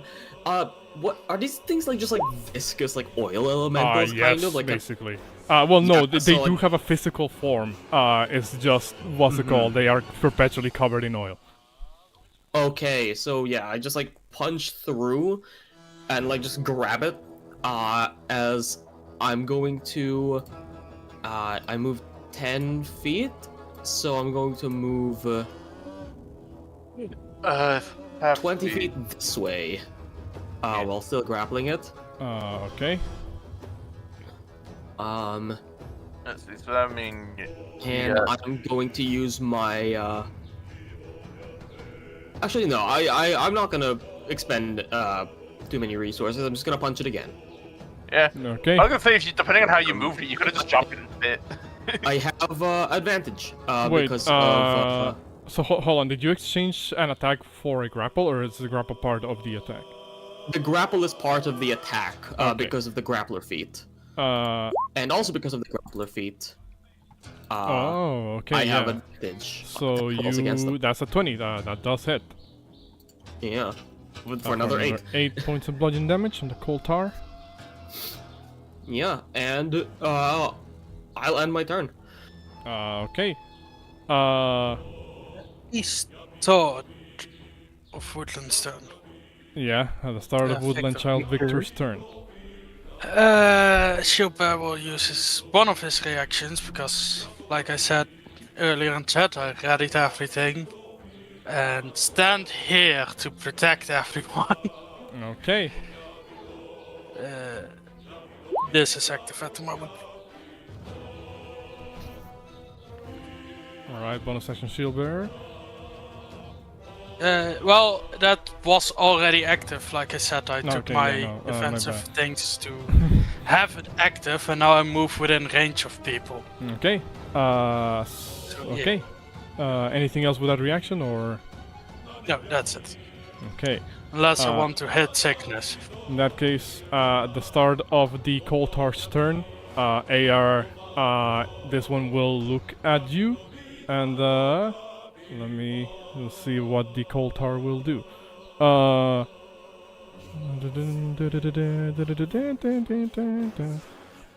It is going to use its multi-attack to grab you with its tentacles and then bite into you with its teeth. Go ahead. I may or may not have used the Grick as a basis for the stat I block. freaking called! I Cool. freaking called it from one of your monsters. Oh lord. Does a 20 hit? It, okay, well, give me a second, and then I need to press the other bite attack. So that will miss. But the tentacles, I keep forgetting that I need to switch to the other tab. Tentacles deal 10 points of bludgeoning damage, and now you are grappled by it. Grappling You're each other. perfect grabbing. The grappleception. Of this. What's it called? So basically what happens is that you have it by the neck, quote unquote, I imagine, of its snake-like body, but then it clamps down the digits, of its head, quote unquote, like down on your shoulders and kind of locks you in place, basically. You thankfully managed to move your head out of the way to avoid the toothy bite. Jesus. That'll be it Wait, for I have the the perfect image for this. coal tar. Signis. Oh, please tell me this works. Son of a fuck. I'll deal with that later. But Signis has the Fool's Mask on right now, so he has 40 feet of movement. Going to move up here, or just like fucking. Oh wait, oh shit. Oh wait, did we do Victor's turn? Oh yeah, Yeah, my we bad. skip Victor. We skip Victor. Sorry. Yeah, Woodland for Child. reason. Woodland Child Victor is gonna take his turn. He's gonna move over here. 5, 10, So then Signis would still be 20, down here, right? 30 foot Yeah, six. right here. Kinda stands at like the very edge of that bridge, and you hear Victor's voice go, "Come on over here. You can get to me, can't you?" As he begins to taunt you guys.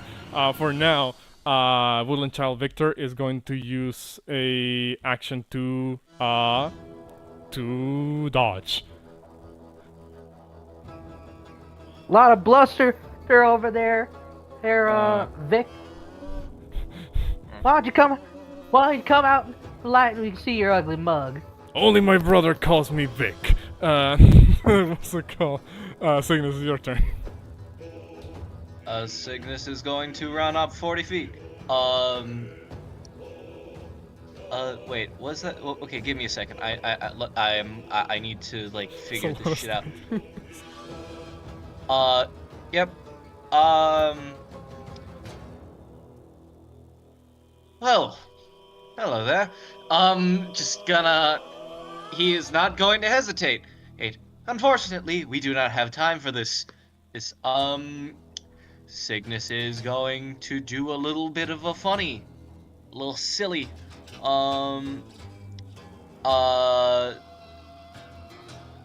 Actually, no.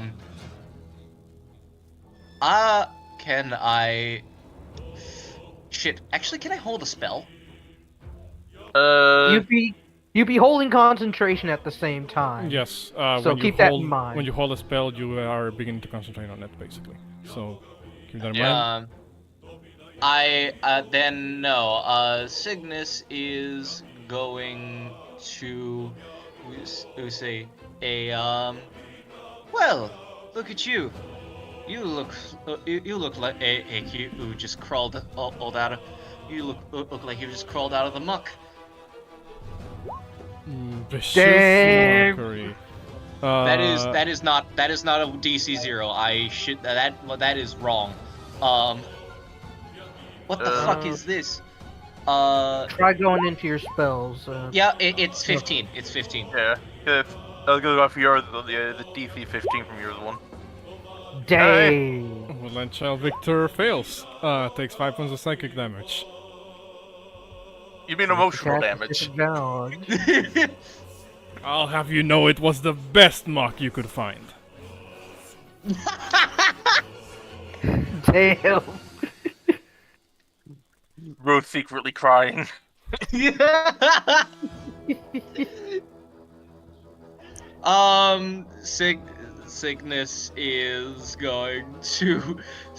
Signis is going to bonus action dash right fucking back next to Dr. Rock.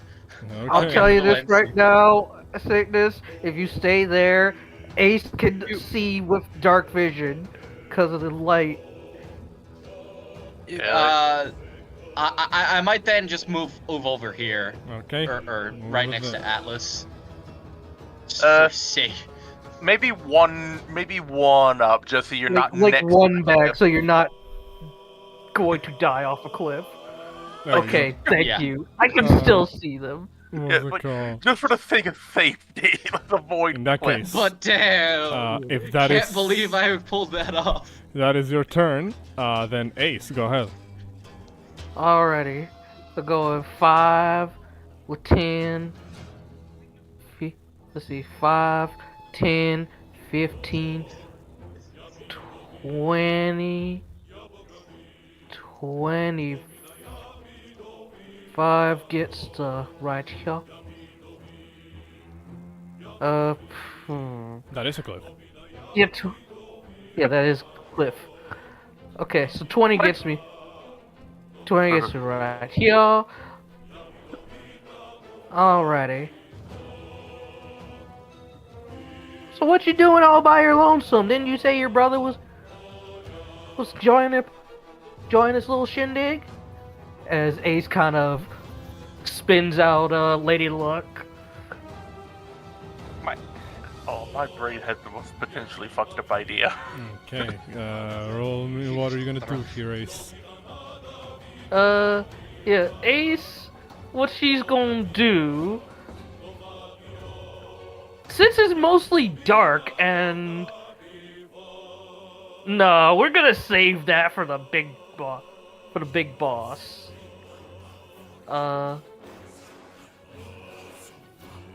However,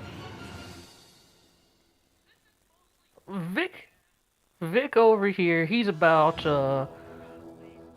80 feet away. Because Ace can only see shades of red, does it look like there's any, like, little puddles nearby? Next to where he's standing specifically? Yeah. Not actually. It seems he's positioning himself, quite carefully, trying to avoid some of those puddles. Okay. I thought I would be funny and light him on fire as well. However, nah. I would like to say, we should probably avoid going straight to him, cause a statue. Like, I don't think Ace was intending to get close, but yeah. Nah. Also, remember, Ace's range. What you mean? No, I mean for everybody else. Friggin'. I can take the damage. Oh yeah, and seeing that there is Frigoff, the coal tar thing, you see like Ace kind of whip around, looks over to the friggin' puddle over there, and you see a fiery blast come out from Lady Luck as she cast Firebolt. On the cold all the way to the back? Okay, you are heading here. Yeah. So, friggin' Firebolt. Damn. Wah. It was mostly just to hit the. It was mostly just to hit the oil puddle. So. Doesn't live Either the way. oil puddle. So hold on, were you aiming at the coal tar or at the oil puddle?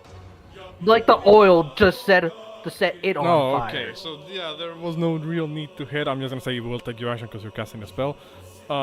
What's it called?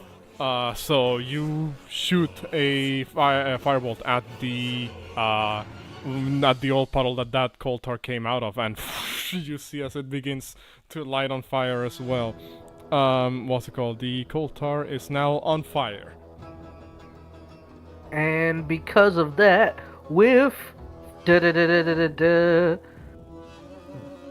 not one slinger, but frig off arcane duelist.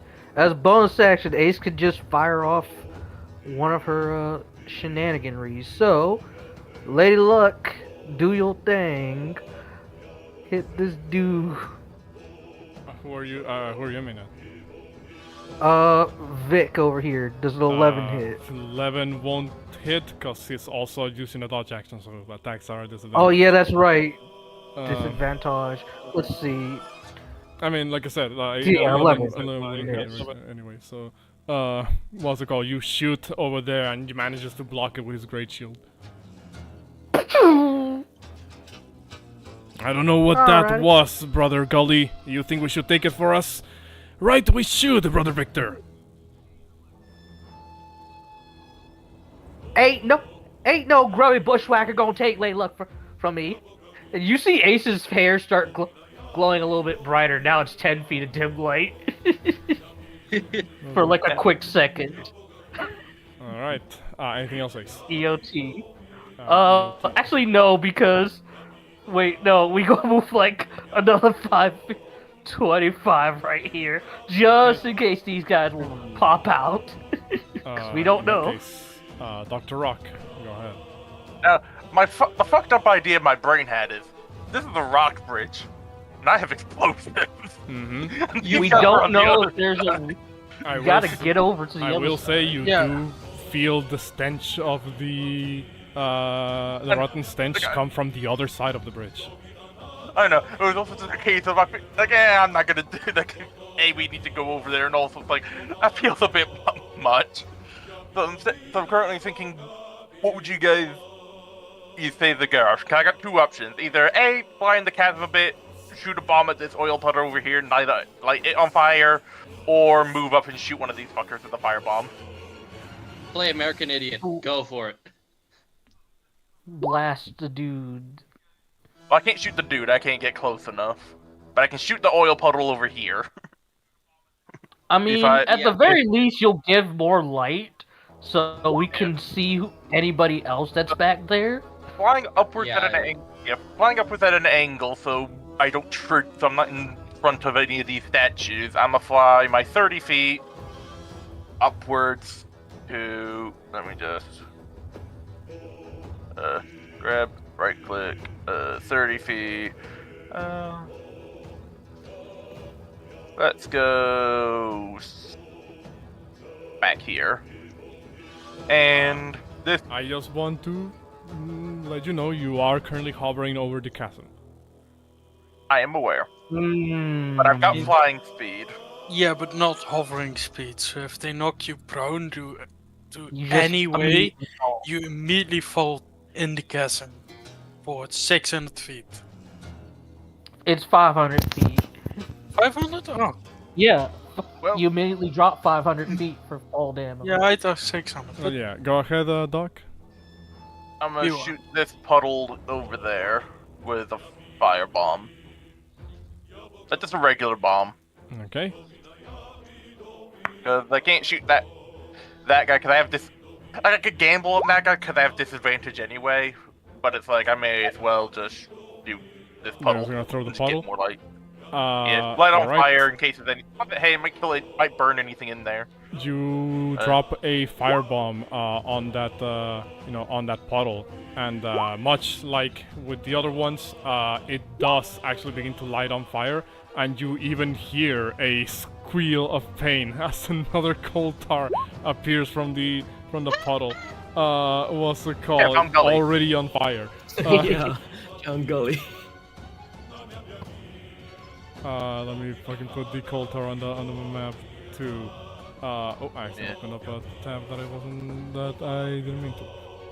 What's it called? Because like I was here, this was 60 feet away, or 55 there. So even if I only moved 25, I would still be here. Like I have to basically either go up to shoot a coal tar, or I have to fly over to shoot the other puddle. So it's like it was a 50. I figured I'd just go with the option that the enemies don't seem to have ranged weapons, so I should be fine. That we know of. Yeah, That we know of. Yeah, they don't seem to have any, is what I'm saying. Like, they don't seem to. But also, it's like, unless they can knock me, unless they have something that will knock me prone. Like a net. Yeah. Also, friggin'... Right. What's Gully carrying? Or are they also... Say they're got the same both kit? carrying the exact same equipment, seemingly. Also, I need to roll this coal tar into initiative now that it is on fire. We just hear like pathetic squealing. It's gonna come up next. I mean, it's not even hear it, you see it. It's right here on fire. Alright. Anything else, Rock? Not really. I don't have any bonus action stuff I can do, really, because most of my stuff's like offhand attacks and stuff. Okay. In that case, shield bearer. Oh, wait. before my turn, I have a question for people. Mm-hmm. Do we plan to get across to here? Yeah, because that's where the stench is. Yeah, stench is coming over this side. That's why I In that didn't blow up case, the bridge. at the end of Rock's turn, I will use my reaction to move up to here, Okay. and then start my turn. Alright. The poison statues were deck saves, right? Yes. Yes. And you have advantage on them because of anti-venom. Hold. Alright. Valencia says hold. Valencia says hold. I think she wants us to hold our position. Yeah, hold position. Like, don't run to them, then run to us type deal. We still have the corpse to fight after this. Don't let them attrition us. Don't listen to But I her. can- Come over here, have fun. You really think those statues can do anything to me? Signis mean, is just gonna like yell won't at know. Shieldbearer. We won't know mean, until we Atlas- try. Come on, it'll be fun. I mean, currently Atlas. Signis. Oh, go ahead. Currently Atlas is internally burning. Speaking to you as an equal, shield bearer. Don't be a fucking idiot. Thank you, Uh, I appreciate it. Signis is actually just gonna yell at Shieldbearer. Shieldbearer, please, reconsider and instead maybe knock the damn statues off the cliff. Instead. I want to ask if I could do that as well, but I don't know, can I? Technically, Well, Rampant Charge doesn't allow me to attack structures, just push things into structures. Hold the position. They can't approach us without triggering the statues themselves. Yeah, let's say that. Let's say that's the case. I do not think that is the case. I mean, do you think we're going to tell you? Brother Victor, stop making fun of them. They're already looking lost as it is. Signis I mean, just they say like, that currently everything's on fire. It could be more on fire. You know, if people want me to hold position, fine. Should be a bonus action, dodge action, hold reactions. Be happy. Okay. Yeah, it's like once my turn. Yeah, once my turn. Okay, second Koltar. This one's the one on fire. I need to roll a d10 at the start of its turn because it's on fire. Yeah. Takes 9 points of fire damage. What's it I could called? have helped murder this. It's going to still on fire, begin to move forward, attacking the nearest creatures. Moving 5, 10, 15, 20, 30. Can only move all the way here to Ace. What's it called? What fucking happens when they attack Ace? She's not like a fire elemental, where if you beat her up, she can deal fire damage. That's like an alt feat that I found a while ago, but I don't think she takes that feat. It'll do the thingamajig. Tentacles. Hey, Miss. Will miss. Then bite.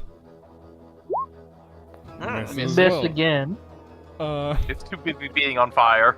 Yeah, exactly. No, You see as it tries to wail around, trying to grapple you with the appendages, Ace. And when that doesn't happen, just seems to lunge forward, with a bite. But being on fire is making it kind of like twitch and squeal and curl in pain.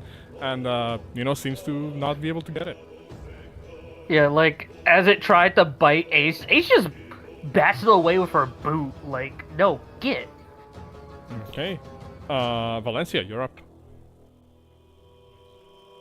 Valencia is gonna dash in, and by that I mean use her whole movement speed of 20 feet to go in and try to slap that thing off of Ace's face, essentially. Okay. It's not even on Ace's face, it's more like on her boot. Both hit. Where's that cold coming from? Sorry. The I added that in preparation for like something that Signis gave me.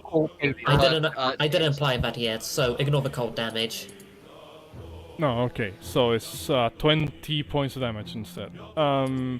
You deal 2 very nasty blows at the coal tar, and it is looking rougher. It's looking pretty rough. Yeah. Also called Implacable mark means it has disadvantage when you're attacking anything other than me now. Okay. It is now marked. In that case. marked. That's everything. And then final coal tar before Woodland Child Gully. This one is also He's on coming fire. after Gully. This one's Wait. also on fire. Takes 3 points of damage to the start of its turn.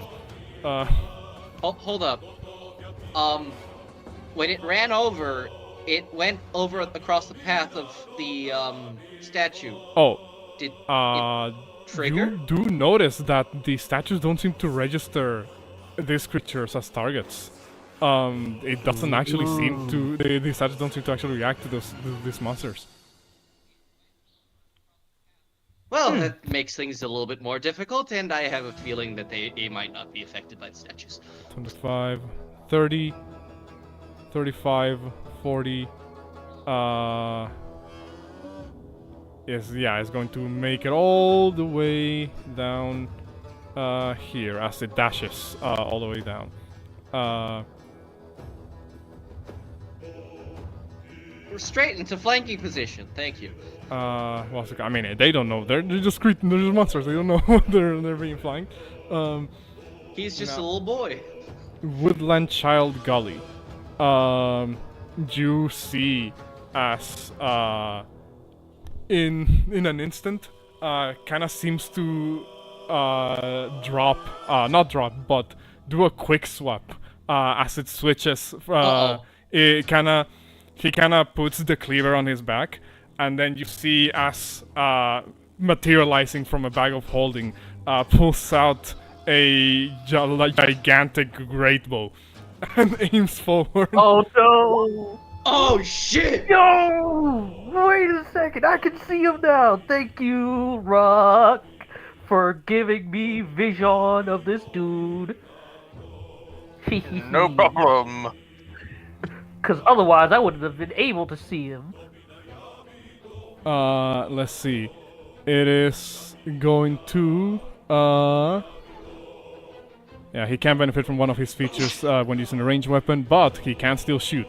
So I'm gonna need let's see who is gonna well, no, I don't know why I said I'm gonna need like this is a saving throw. This is an attack roll. I mean, I don't know, could be the friggin' volley attack. 5 Ranger. 1, 2, 3, 4, 5. Yeah, you're all actually in range. So I'm just gonna roll a d6. See which one of you he hits. Who is? This is Gully over here. Gully. Woodland Gully. So that's 1, 2, 3, 4. Valencia. You're getting targeted by this I great can't bow believe attack. he's fucking ableist. Get that one, I'm brother very Victor. AWOL, have you know? Get that one, brother Victor. Those look like dragon scales. They'll sell really good in the surface. And we'll shoot 2 great bow attacks. As he does, the first one, Ace just fires. Give me that nice. wisdom save.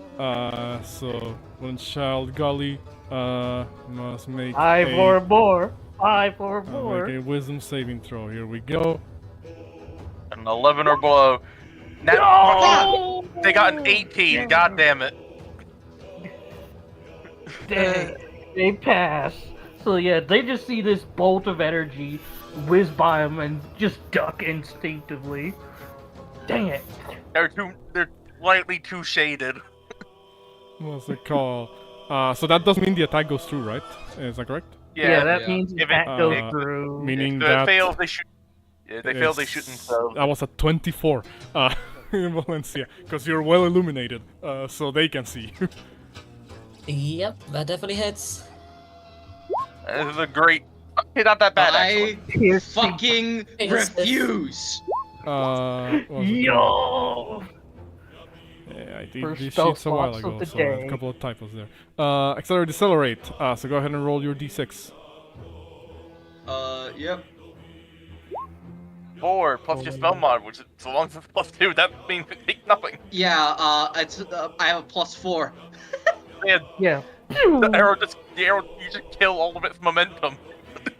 What's Now it you called? throw a playing card and it flaps into the floor. Exactly. You. No, the fucking part splits the arrow down the fucking middle. Splits down the middle and just ricochets off of Valencia's armor. Gully, who has the great bow drawn, kind of looks over and says, "All right, change of pace, brother Victor. Let's kill that one first. They look fancy. They probably have a lot of stuff on them." Well, my, I'm flattered. In that case, that is the would end. say, Go ahead. well, yeah, Silver would say like, shocking, they can deal with us from a distance. Is it now alright that I go in? Are you sure you can handle the statues? Oh no, I couldn't possibly hide behind this big shield.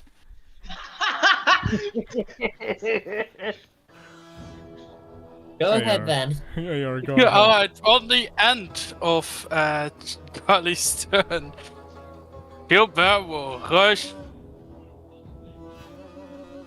forward. You trigger 2 of the statues. Make me dex saves. 2 dex saves. At advantage because of thing. The 8, both make 19 him. and a- Hold on, is the D4? Oh yeah, no, not D4. The 2, Yes, my bad. that's Okay, plus so 2 you from both make potions. you make both of them as you block both shots with your shield. AR, go ahead. What's it? Commander, permission to break formation for Scorched Earth operations. You may get engage. Are you currently grappling this fucker? Like, Oh, are you it's currently grappling you grappled? too. Yes. It Oh, that currently is grappling true. you. That is true. Not for long. No, if you're- Well, fuck. Hold on. You're currently. Let me see. Let me see something. Okay. Well, I'm gonna have to try to deal with this thing first. So I'm gonna hit it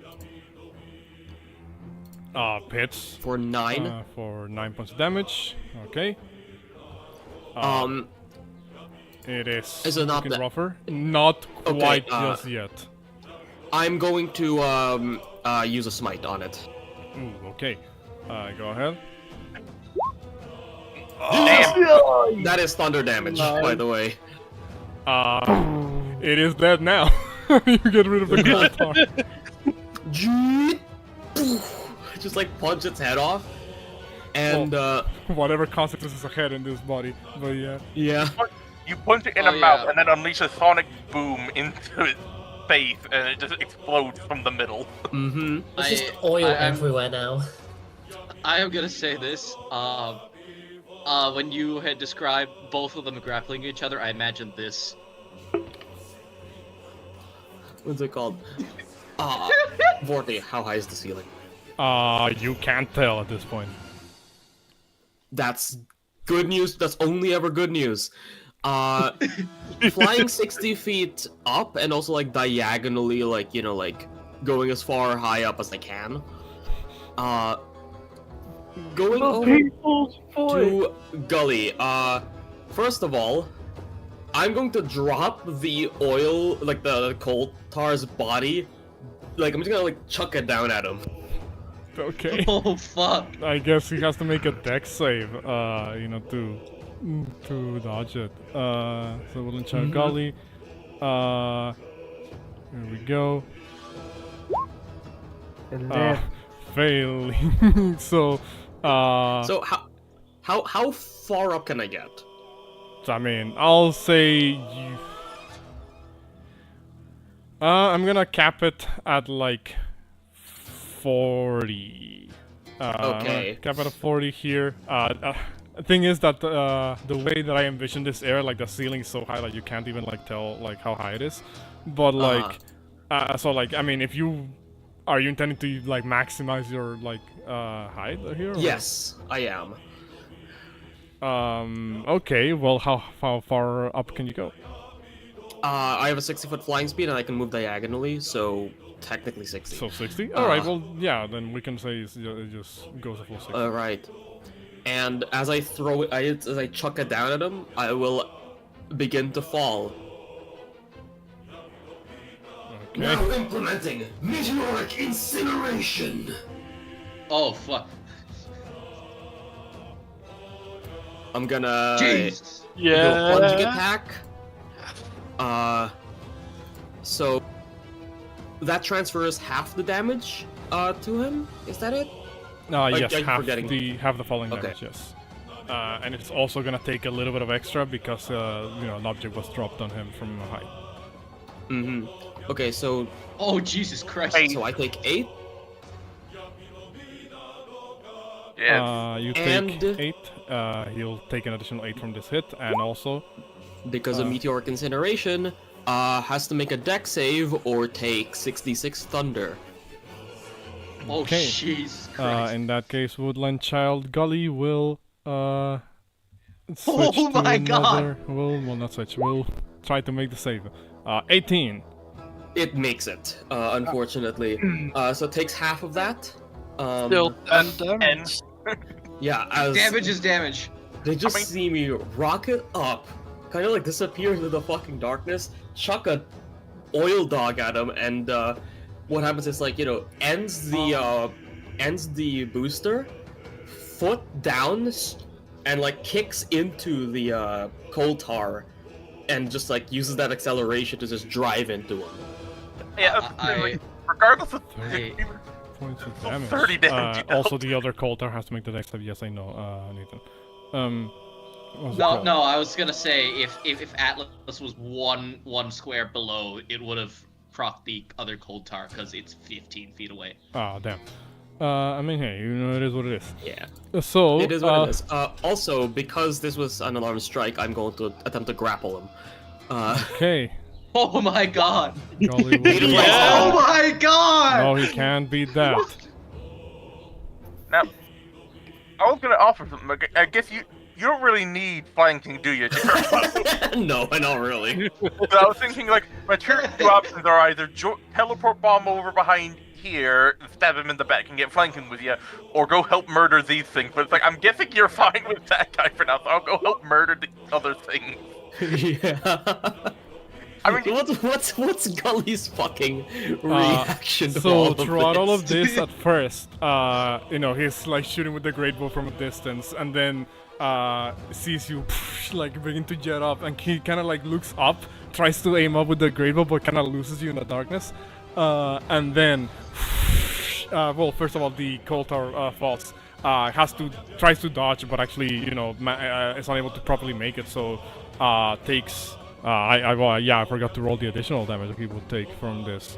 So I believe it's like also half the falling damage. What's it called? Like an additional 9 on top of everything that's already been rolled. So gets like pinned underneath the coal tar, and what's it called? You then fly down, wreathed in flames, and he's unable to get get out from underneath the coal tar enough time, and he goes, oh shit, as the explosion catches up to him. Surprisingly enough, he's not dead, but he is looking well beyond bloodied at this point. As I just kind of stomp him down, grab him by the collar, and just lift him up, and just kind of my visor burning in the darkness, just ask, Die or surrender. Upon getting close to him, AR, you notice that he is actually almost like phantom-like in nature, covered in this reddish aura, as it were. What's it called? He looks over at you and says, "Do your worst, Metal Man." Good choice. Jesus Christ, we've got the murder Enter. hobo comes out. Okay. Woodland Child Victor At the looks. start of his turn, Mm-hmm. I will use my reaction to move up. Yes, I Ram will make him. a deck save. All right. So I Woodland see Child the Victor deck has save. Yeah. And Beat 'em then, up. yeah, I will ram him. So, athletics. Fucking Beat the goddamn. 26! Jesus Oh Christ. shit! We're gonna get to the boss fight and we're gonna roll absolute they- dog shit. He fuck- cannot beat that. So The go fuck was ahead in and. that anti-venom? So go ahead and. So, do yeah, what you he need to do. got bashed into the wall. Hold on, let me scroll back. Get bashed into the wall. Alright. 11 Okay. bludgeoning damage. He takes 11 bludgeoning. I'm still counting for that, and I'm gonna move his ass back. And his Keep move, him light. his move is now 0 movement speed for his turn. Okay. Oh my Wow. But he has alright. advantage on attack rolls against me. So that means he doesn't need to activate his other ability. You see as Victor gets crushed back, against the wall, unable to properly block with his own great shield, as you manage to pin him there. Looks over at you, and then looks back over at the Gully, who's looking in a bit of a pickle. Says, "Brother Gully, I'm on my way." And then looks back at you and says, "Damn beast man, get off of me." Give up. He will, because he has advantage, he's just going to attack with his great cleaver. Twice. Pow, pow. 21 and 21. He will. Let me see if I have anything.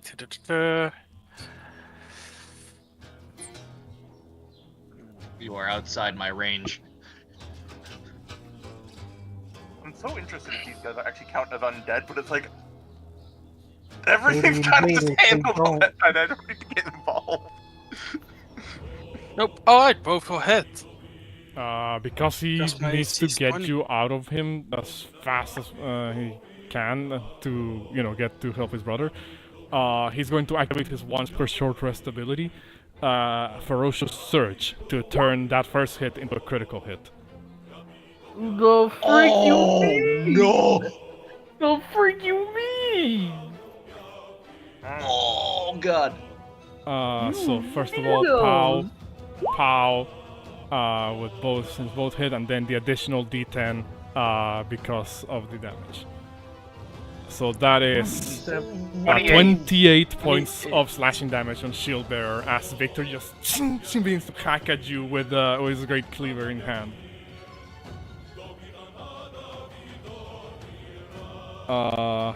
What's the call? He keeps hacking at you and he says, "If you won't step off me, I'll cut you to pieces to get to help my brother." He sees Gilbert starts a bit shaking. He's like, last chance to give up. What's the call? Surrender. You had your own chance long ago. That's it for Victor. Cold Tar is dead. Signis, go ahead. Signis is gonna deal with this little fucker.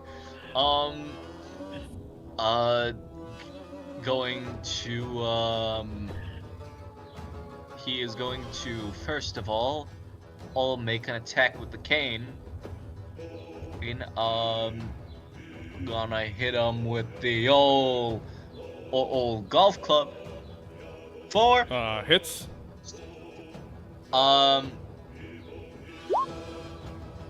6 points of bludgeoning.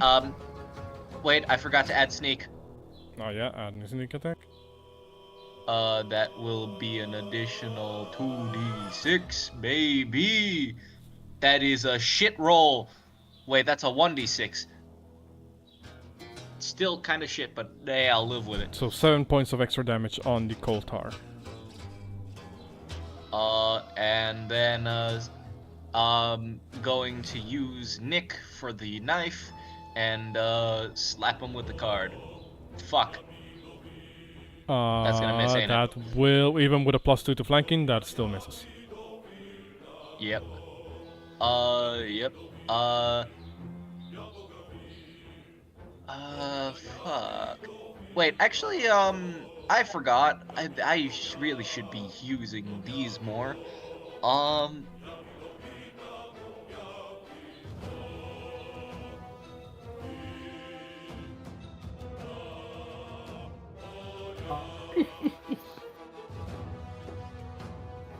Okay. Topple. Constitution saving throw or fall prone. Let me give 1 second while I use Gultch. Welcome back. Wait, fails? I don't know what the Okay, DC for so- weapon mastery is. Here's the thing. What is your dex? My dex is a +4. It's an 18. Okay, so it's proficiency bonus plus your dex or strength, whatever you use for your weapon. So Proficiency higher plus- than 11, I assume. So yeah, 8 plus proficiency plus your shenaniganry. Yeah, so higher than 11. So it fails. It falls prone as the Gultch gets knocked on its metaphorical Wait, ass. that means I have advantage. Mhm. Yep. So 18. Then. Oh, can you make more than one nick attack on the turn? No, because it was prone, it would have been because an the- advantage instead. Because the cane is prone. The cards are nick. Oh, okay, my bad. So this in is that case, advantage. yeah, no, the 18 will hit. Fuck. It has advantage, and I assumed you have finesse with that card, so let's sneak attack. The sneak attack has already been triggered this turn. Yeah. Oh, okay. Fair enough. I can't add anything because I don't have 2-weapon fighting, but that's gonna be the end of my. Wait, no. Disengage You action. still got your bonus. Signis is just like, gonna look at Valencia. Just actually no, he's gonna stay. Yeah, he's gonna stay. He can't. He's not gonna fuck. He's not gonna leave Valencia and Ace hanging. Definitely not. Thinking about it now. Yeah, he's gonna stay. Okay. Never mind that. In that case, Ace, go ahead. I can take care of this one. You provide support 5 for the others.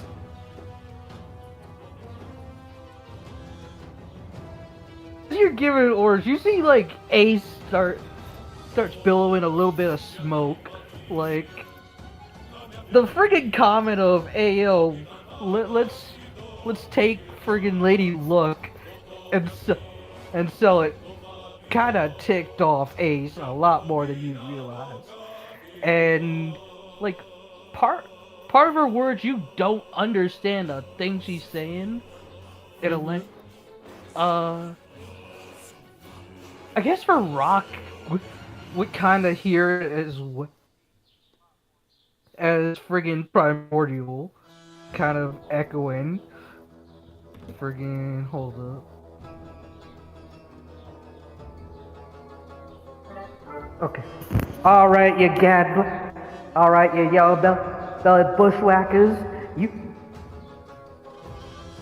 can say anything about me, but if you dare put your mitts up, your meat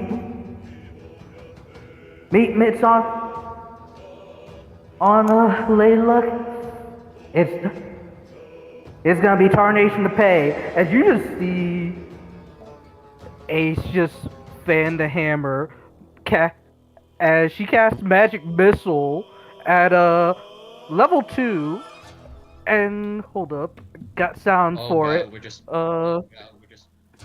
Friggin' yeah. Do. Jeez.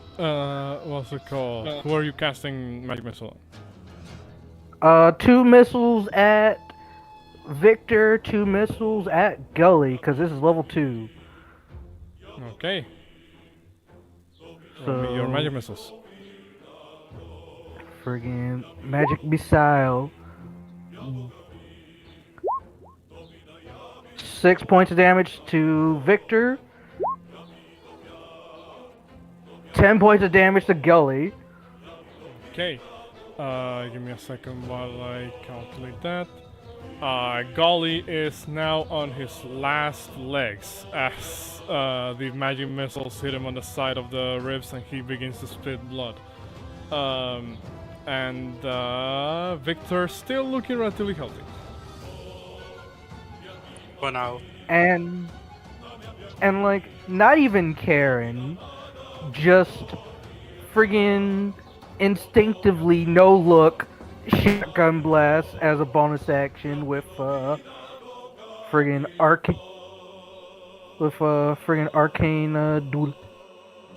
arcane duelist over at the friggin' Cold.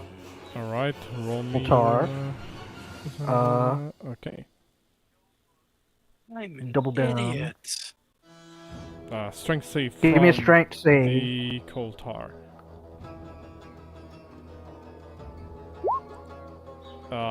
Just makes it. Makes it. Is it a save for half or a save or so? It is a save or so. It is, I believe. Hold up. Let's see. Lady luck. Double down. Yeah. Double down. Save or so. Okay. In that case, Yeah, makes it as it manages to dock right underneath the blast. That is Leterne. Coal tar. Which one is It's this? fire. Yeah, this the one one's on next to fire. The one next to Atlas. It can't obviously reach, the person who set it on fire in the first place. But it will turn its attention to Atlas. It doesn't understand it comes from flanking, so it just goes by the most direct available route.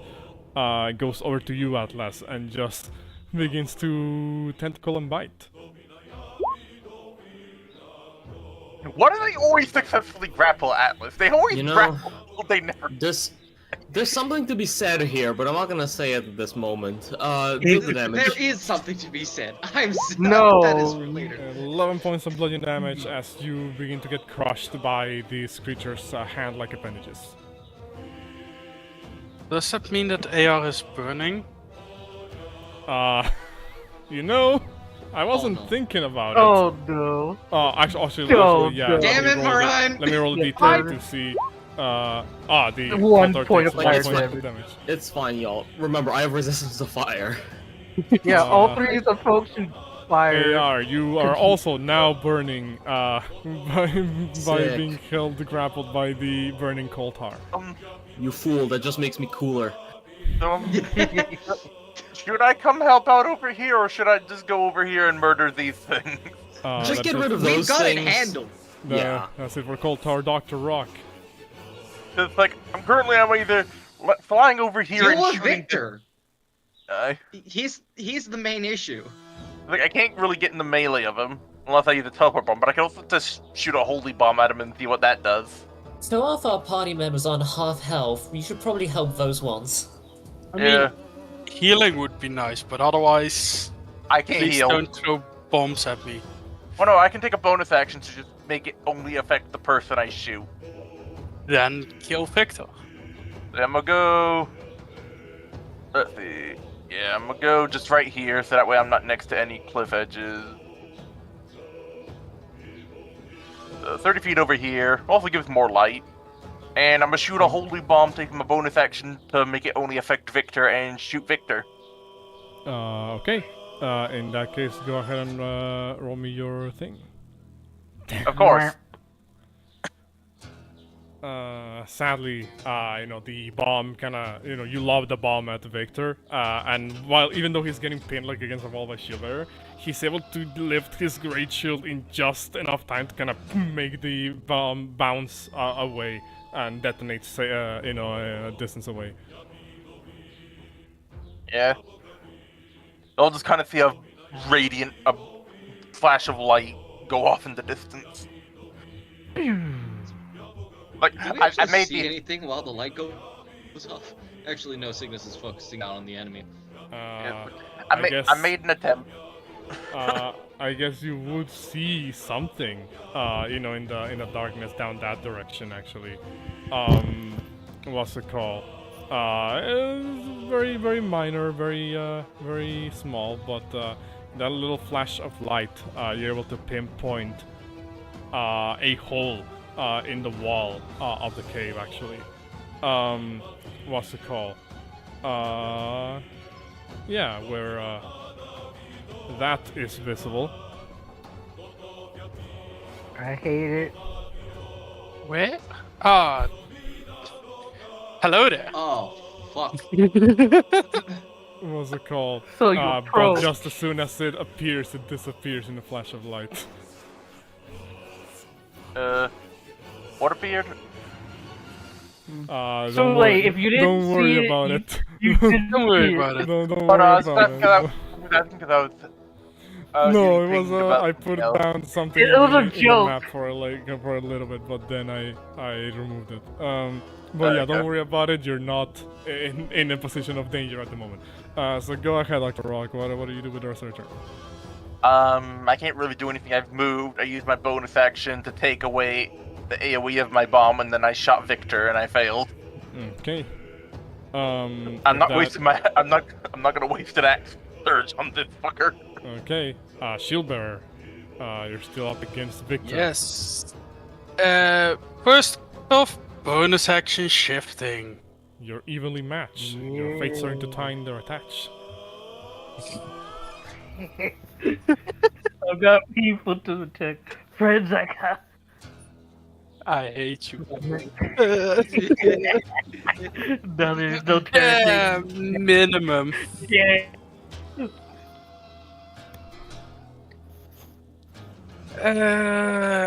Let me see, because I believe that when attacking, yes. So I will make an attack. Mm-hmm. 14. 14 will. Let me double check his armor class. Woodland Child Gully, because he still has the Great Shield equip on. Not Gully, Victor, my bad, who still has the Great Shield equip. Just short. Manages to block it. That's fine. Do I have hex attack? I don't believe I have hex attack. No matter.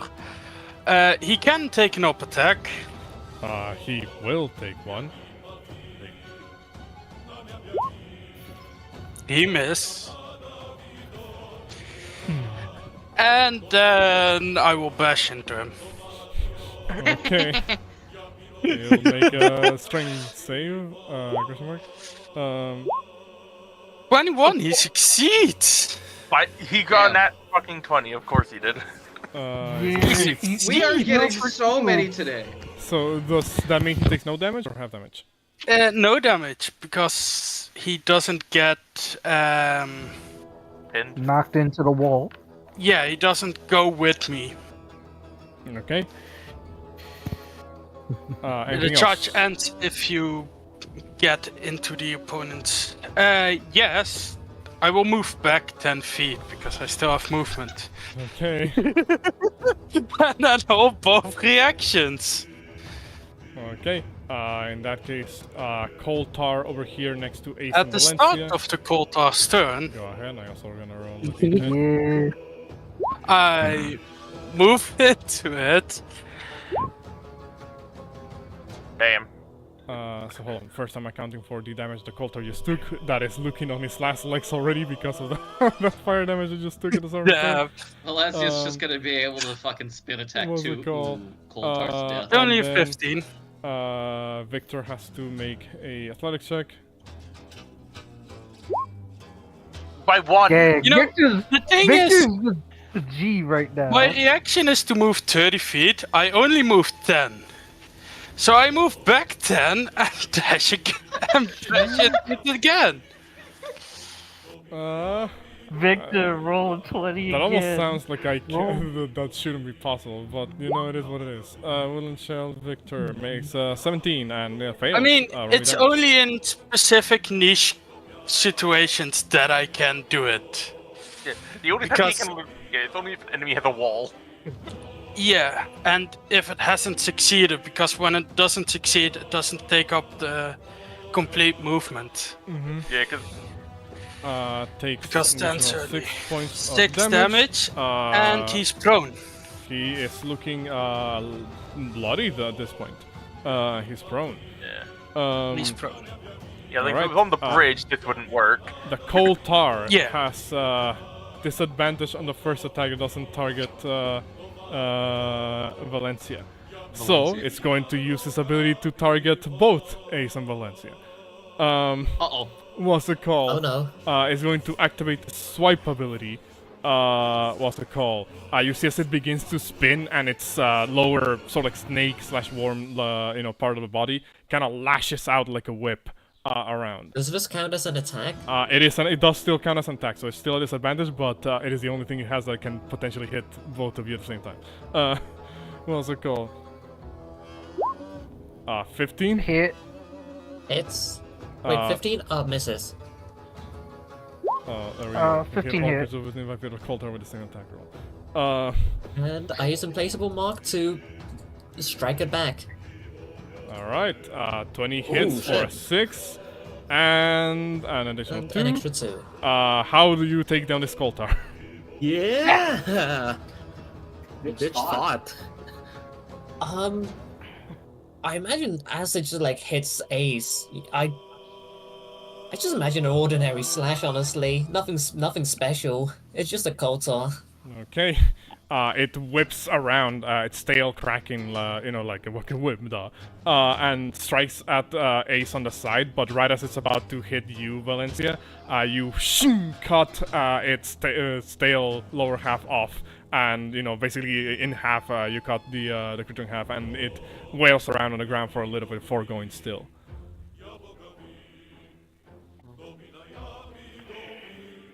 Alright. That was during the. I was about to ask anything else, but that was during his turn. Valencia, That was go my ahead. turn. I'm gonna say this right now. This one down here just got knocked down by Signis and had a fucking card thrown into its face. So I just imagine this is what it looks like when Valencia joins in. If it's down the floor, imagine I just get like a backhand grip and just try to just like pin it against the floor with my sword. Alright, then swing with advantage. Both will hit with the flanking. So that's 13 damage. So 13 points of damage. Hey, it's gonna die of fire. It's got fire. It is on It doesn't fire. burn. So It's just I'm not gonna gonna die. action The surge. Next turn is going. I wouldn't actually Just do die. this.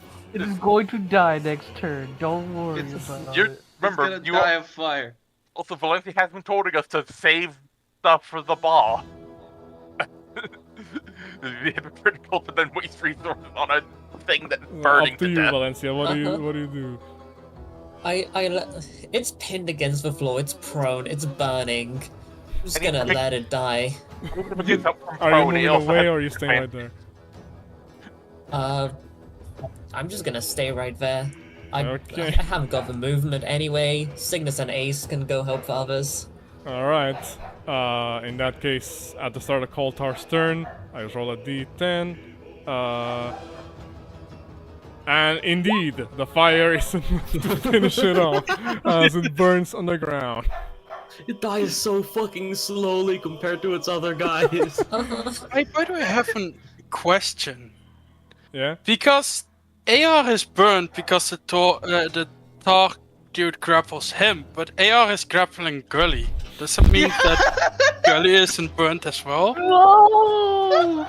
I mean, I will Shade listen, my arm, for what it's worth, my armor does conduct heat. Like, that's literally what it's built to do. I mean, This It is a works weird for a precedent. fire elemental. This is a weird It works precedent that for we're fire setting here. elementals. But like, I guess Morty, we could. it's I fun. guess we could say does that work that way. the Gull is also burning. Yeah. What's it called? Oh boy, I'm gonna regret this decision in the future. But yeah, with the death of the Colter, we move back to Gully, who is on fire. Oh, the damage, buddy! Star's turn, is on fire, takes 3 points of fire damage, and is surprisingly still not down. Oh, damn! His health is in single digits, I'm gonna say that much. What's it called?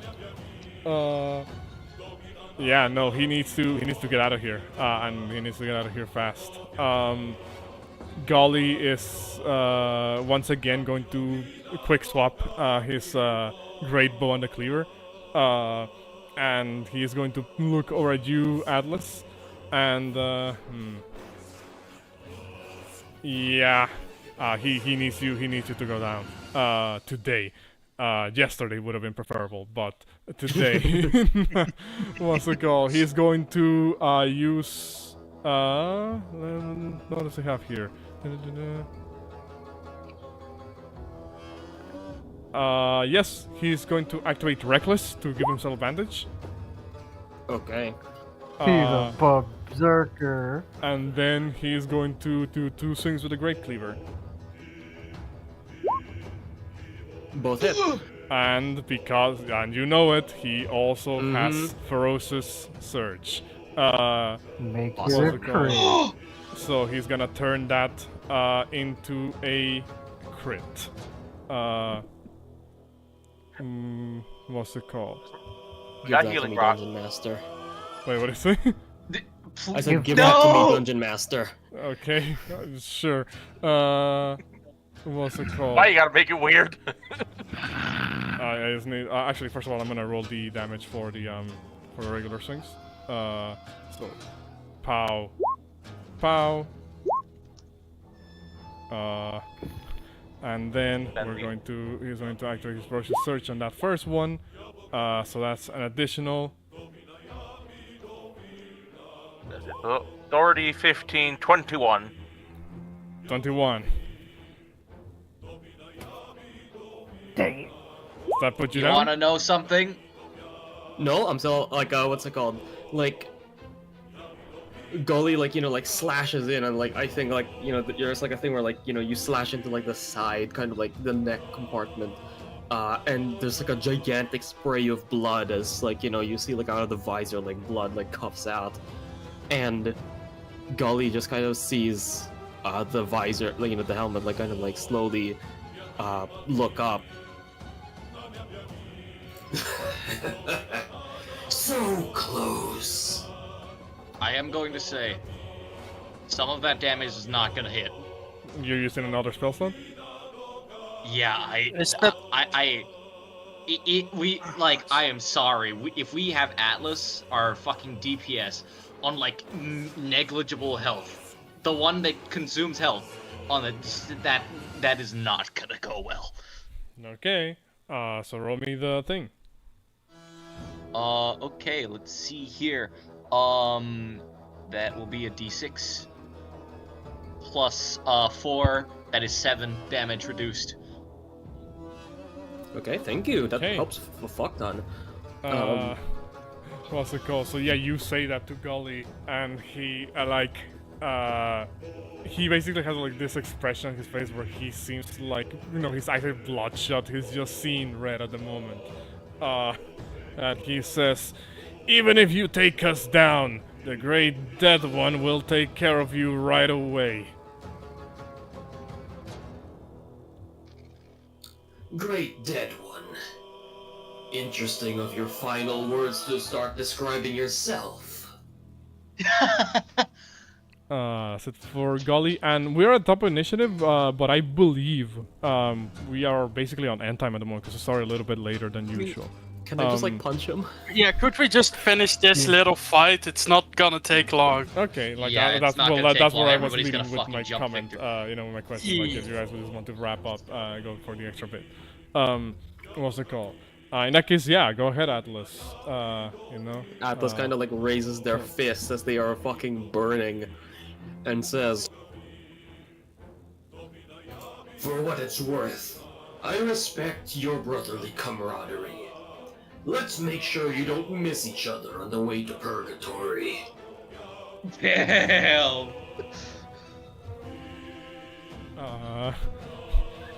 That hits. 13. How do you take down Woodland Child Gully? It is a simple fist raise, clench, and because these guys fought well, a simple punch the head off. As Atlas will just drop their corpse on the ground.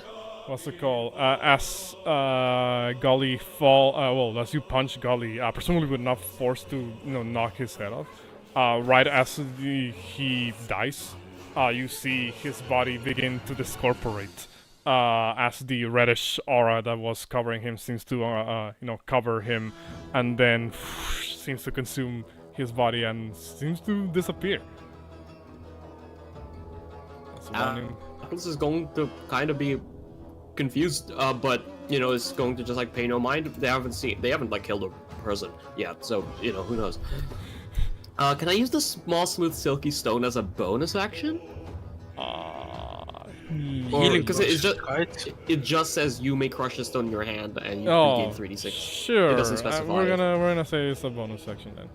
You also have 2 common healing potions from Ace. Yeah. Okay, you crush the smooth silky stone. It melts away into your armor and into your skin, and your wounds get healed. Boy, am I glad I gave you a lot of supplies. Go ahead. I knew these rocks were good. And Atlas is going to just kind of like bring a karate chop down onto this fucking coal tar. Okay, go ahead. Jesus. Damn. Takes that hits me damage. It's just 11. 11 points of damage. Still pretty good damage. The coal tar is looking rougher. These things don't have a lot of health. Yeah, but Atlas will kind of call. The first of the varmints are dead. Get rid of the second one and we can move on. Okay. At the start of Woodland Child Victor's turn, Shield Basher will move back. Up attack, neutral. Yes. He If he chooses looks to do so. over and says, Wait, does he even Brother have his Gully! reaction anymore? Yes, it's his turn. He regained his reaction. He Oh, says, yeah, never Brother mind. Gully! Oh, you're going to regret that. Nope. 14 will miss. And bash again. Oh boy, this is incredible. Riveting gameplay. What's the call? Listen, there's one thing I can do. My first turn was completely useless. Fails. He takes 7 bludgeoning damage, and his movement speed is He's 0. will be unbloodied now. And then, can't get while up his from prone movement because speed is his movement 0, is 0. Gilbert moves back 10 feet. Okay. Victor looks over. Hydraulic question. I was gonna he looks over.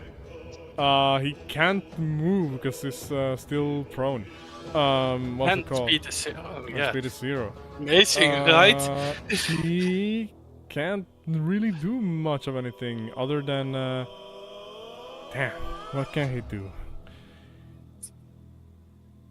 If you use your action to dash while your movement speed is 0, you still can't do anything, right? Any DS cannot verify dash. that? Yeah, that's true. It doubles whatever movement speed you're going to have, which is 0. It doesn't double it, I believe, but his movement speed is 0 until the end of his turn. So even if you gain more speed, his speed is still 0. So he will use his Lay there. action to dodge in place at the moment, because he can't really do much of anything else. So Signis. If he does nothing, Shielbear's like, "Oh no, my brother! You would I want to avenge you!" See at you. Okay. Pitiful I have to- creature.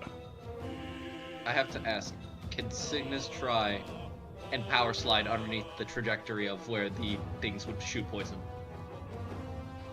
Like, I don't know what you mean with power slide. Can he just like jump? Like, if your aim is to avoid making the dex save by making a different dex related check, then I guess we can do that, question mark. I'm just gonna say, like, it effectively uses the same logic. If you fail it, you will get hit. Yeah, I presume Signis wants to use acrobatics instead of dex save. Yes. Sure, question mark. I'll say, where instead of making 2 or multiple more like dex saves, you will need to make a single acrobatics check. But if you fail it, you basically get hit by all of them. How's that sound? Yep. It's all or nothing. That sounds good. Signis is gonna fucking power slide. And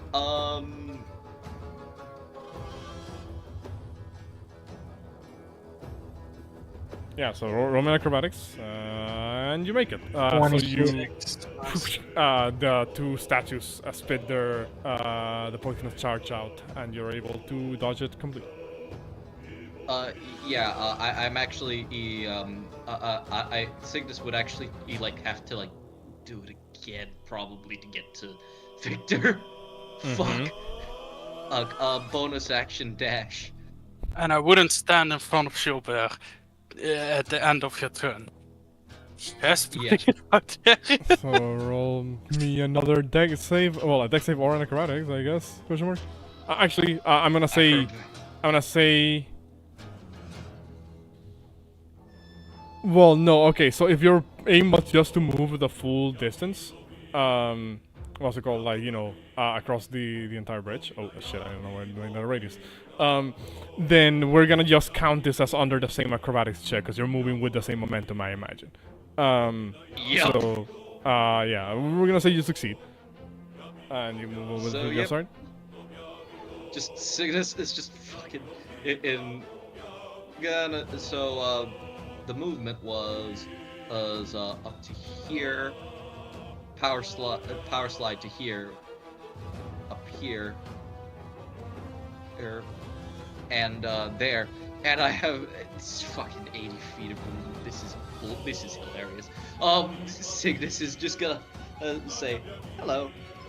Gonna fucking and swing down, and because he's prone, even though he's dodging, it is a straight roll. Mm-hmm. Gonna try and slam him with the cane. Nat Oh! friggin' 20. Wait, no sadly- fucking way. I sadly don't believe that you benefit from sneak attack here, because there's no ally within 5 feet and you don't have advantage on the attack. Negatory. Mhm. If you were a swashbuckler, that would have been prompt sneak attacks, though. Mm-hmm. Oh, that is So- sad. Roll me your damage. Why did you move, Shield Bearer? Question. Mm-hmm. Mm-hmm. I can use my reaction to react to the attack rolls of enemies. Would I be able to use my reaction now? Give me 1 second while I verify something important here. Yeah, Yeah, they are prone, but they're dodging.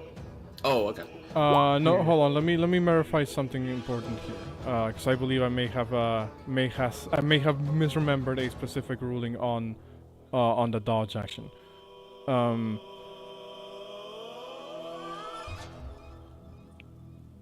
You lose this benefit if you're incapacitated or if your speed drops to 0.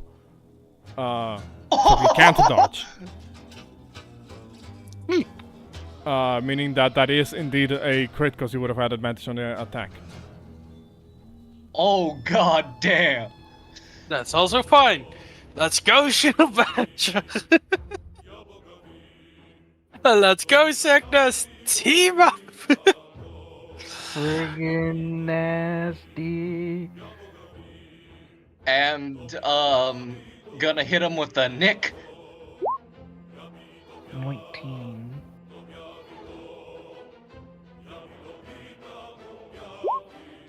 Wait, don't mind the sneak, just 2 Ooh. damage. How is he looking? If he's still alive, Ace is going Sorry, I was unload on taking a this. phone call, but I was accounting for the damage. You do take down Woodland Child Victor. How do you take him down? So you just watch his Signis fucking power slides underneath all these things, launches himself forward, brings up the king, and then just brings it down into the middle of this guy his chest. And then you just see as he then like pulls a card flicks a card out of his wrist, and then it's like, you know how like you know how like in some sports you could just like do a spike basically? Just Signis with a spike. Okay. With a card. What's it called? And as Woodland Child Victor is taken down, he just goes, "Ah! We'll see you again." As his body discorporates. Looking forward to it. It happened again. Lady Knight, our body's supposed to disappear. I don't believe so. Damn phantoms. Signis is just gonna start fucking throwing cards at the damn statues to clear the way for everybody else. Okay. Well, there's one final Koltar left, so Ace. Oh, never mind. Okay, friggin' Koltar over there. Friggin' Ace just pissed off. Just taking out her anger on friggin' Koltar with both attacks from Lady Luck just blasting this thing. It is illuminated, so you don't 17. suffer disadvantage. 17 hits. Friggin' 6 points of force. 6 points of force. It is looking rougher than before. 23 hits as well. 15 max. 15 points of force damage on the Nice. Koltar. Surprisingly enough, still alive, just barely. Damn. Fire might be able to take them down. The fires. Anything else, Ace? No. She. Do we want? Nah, it's not worth it. We could take a short rest. Okay. In that case, at the start of Koltar's turn.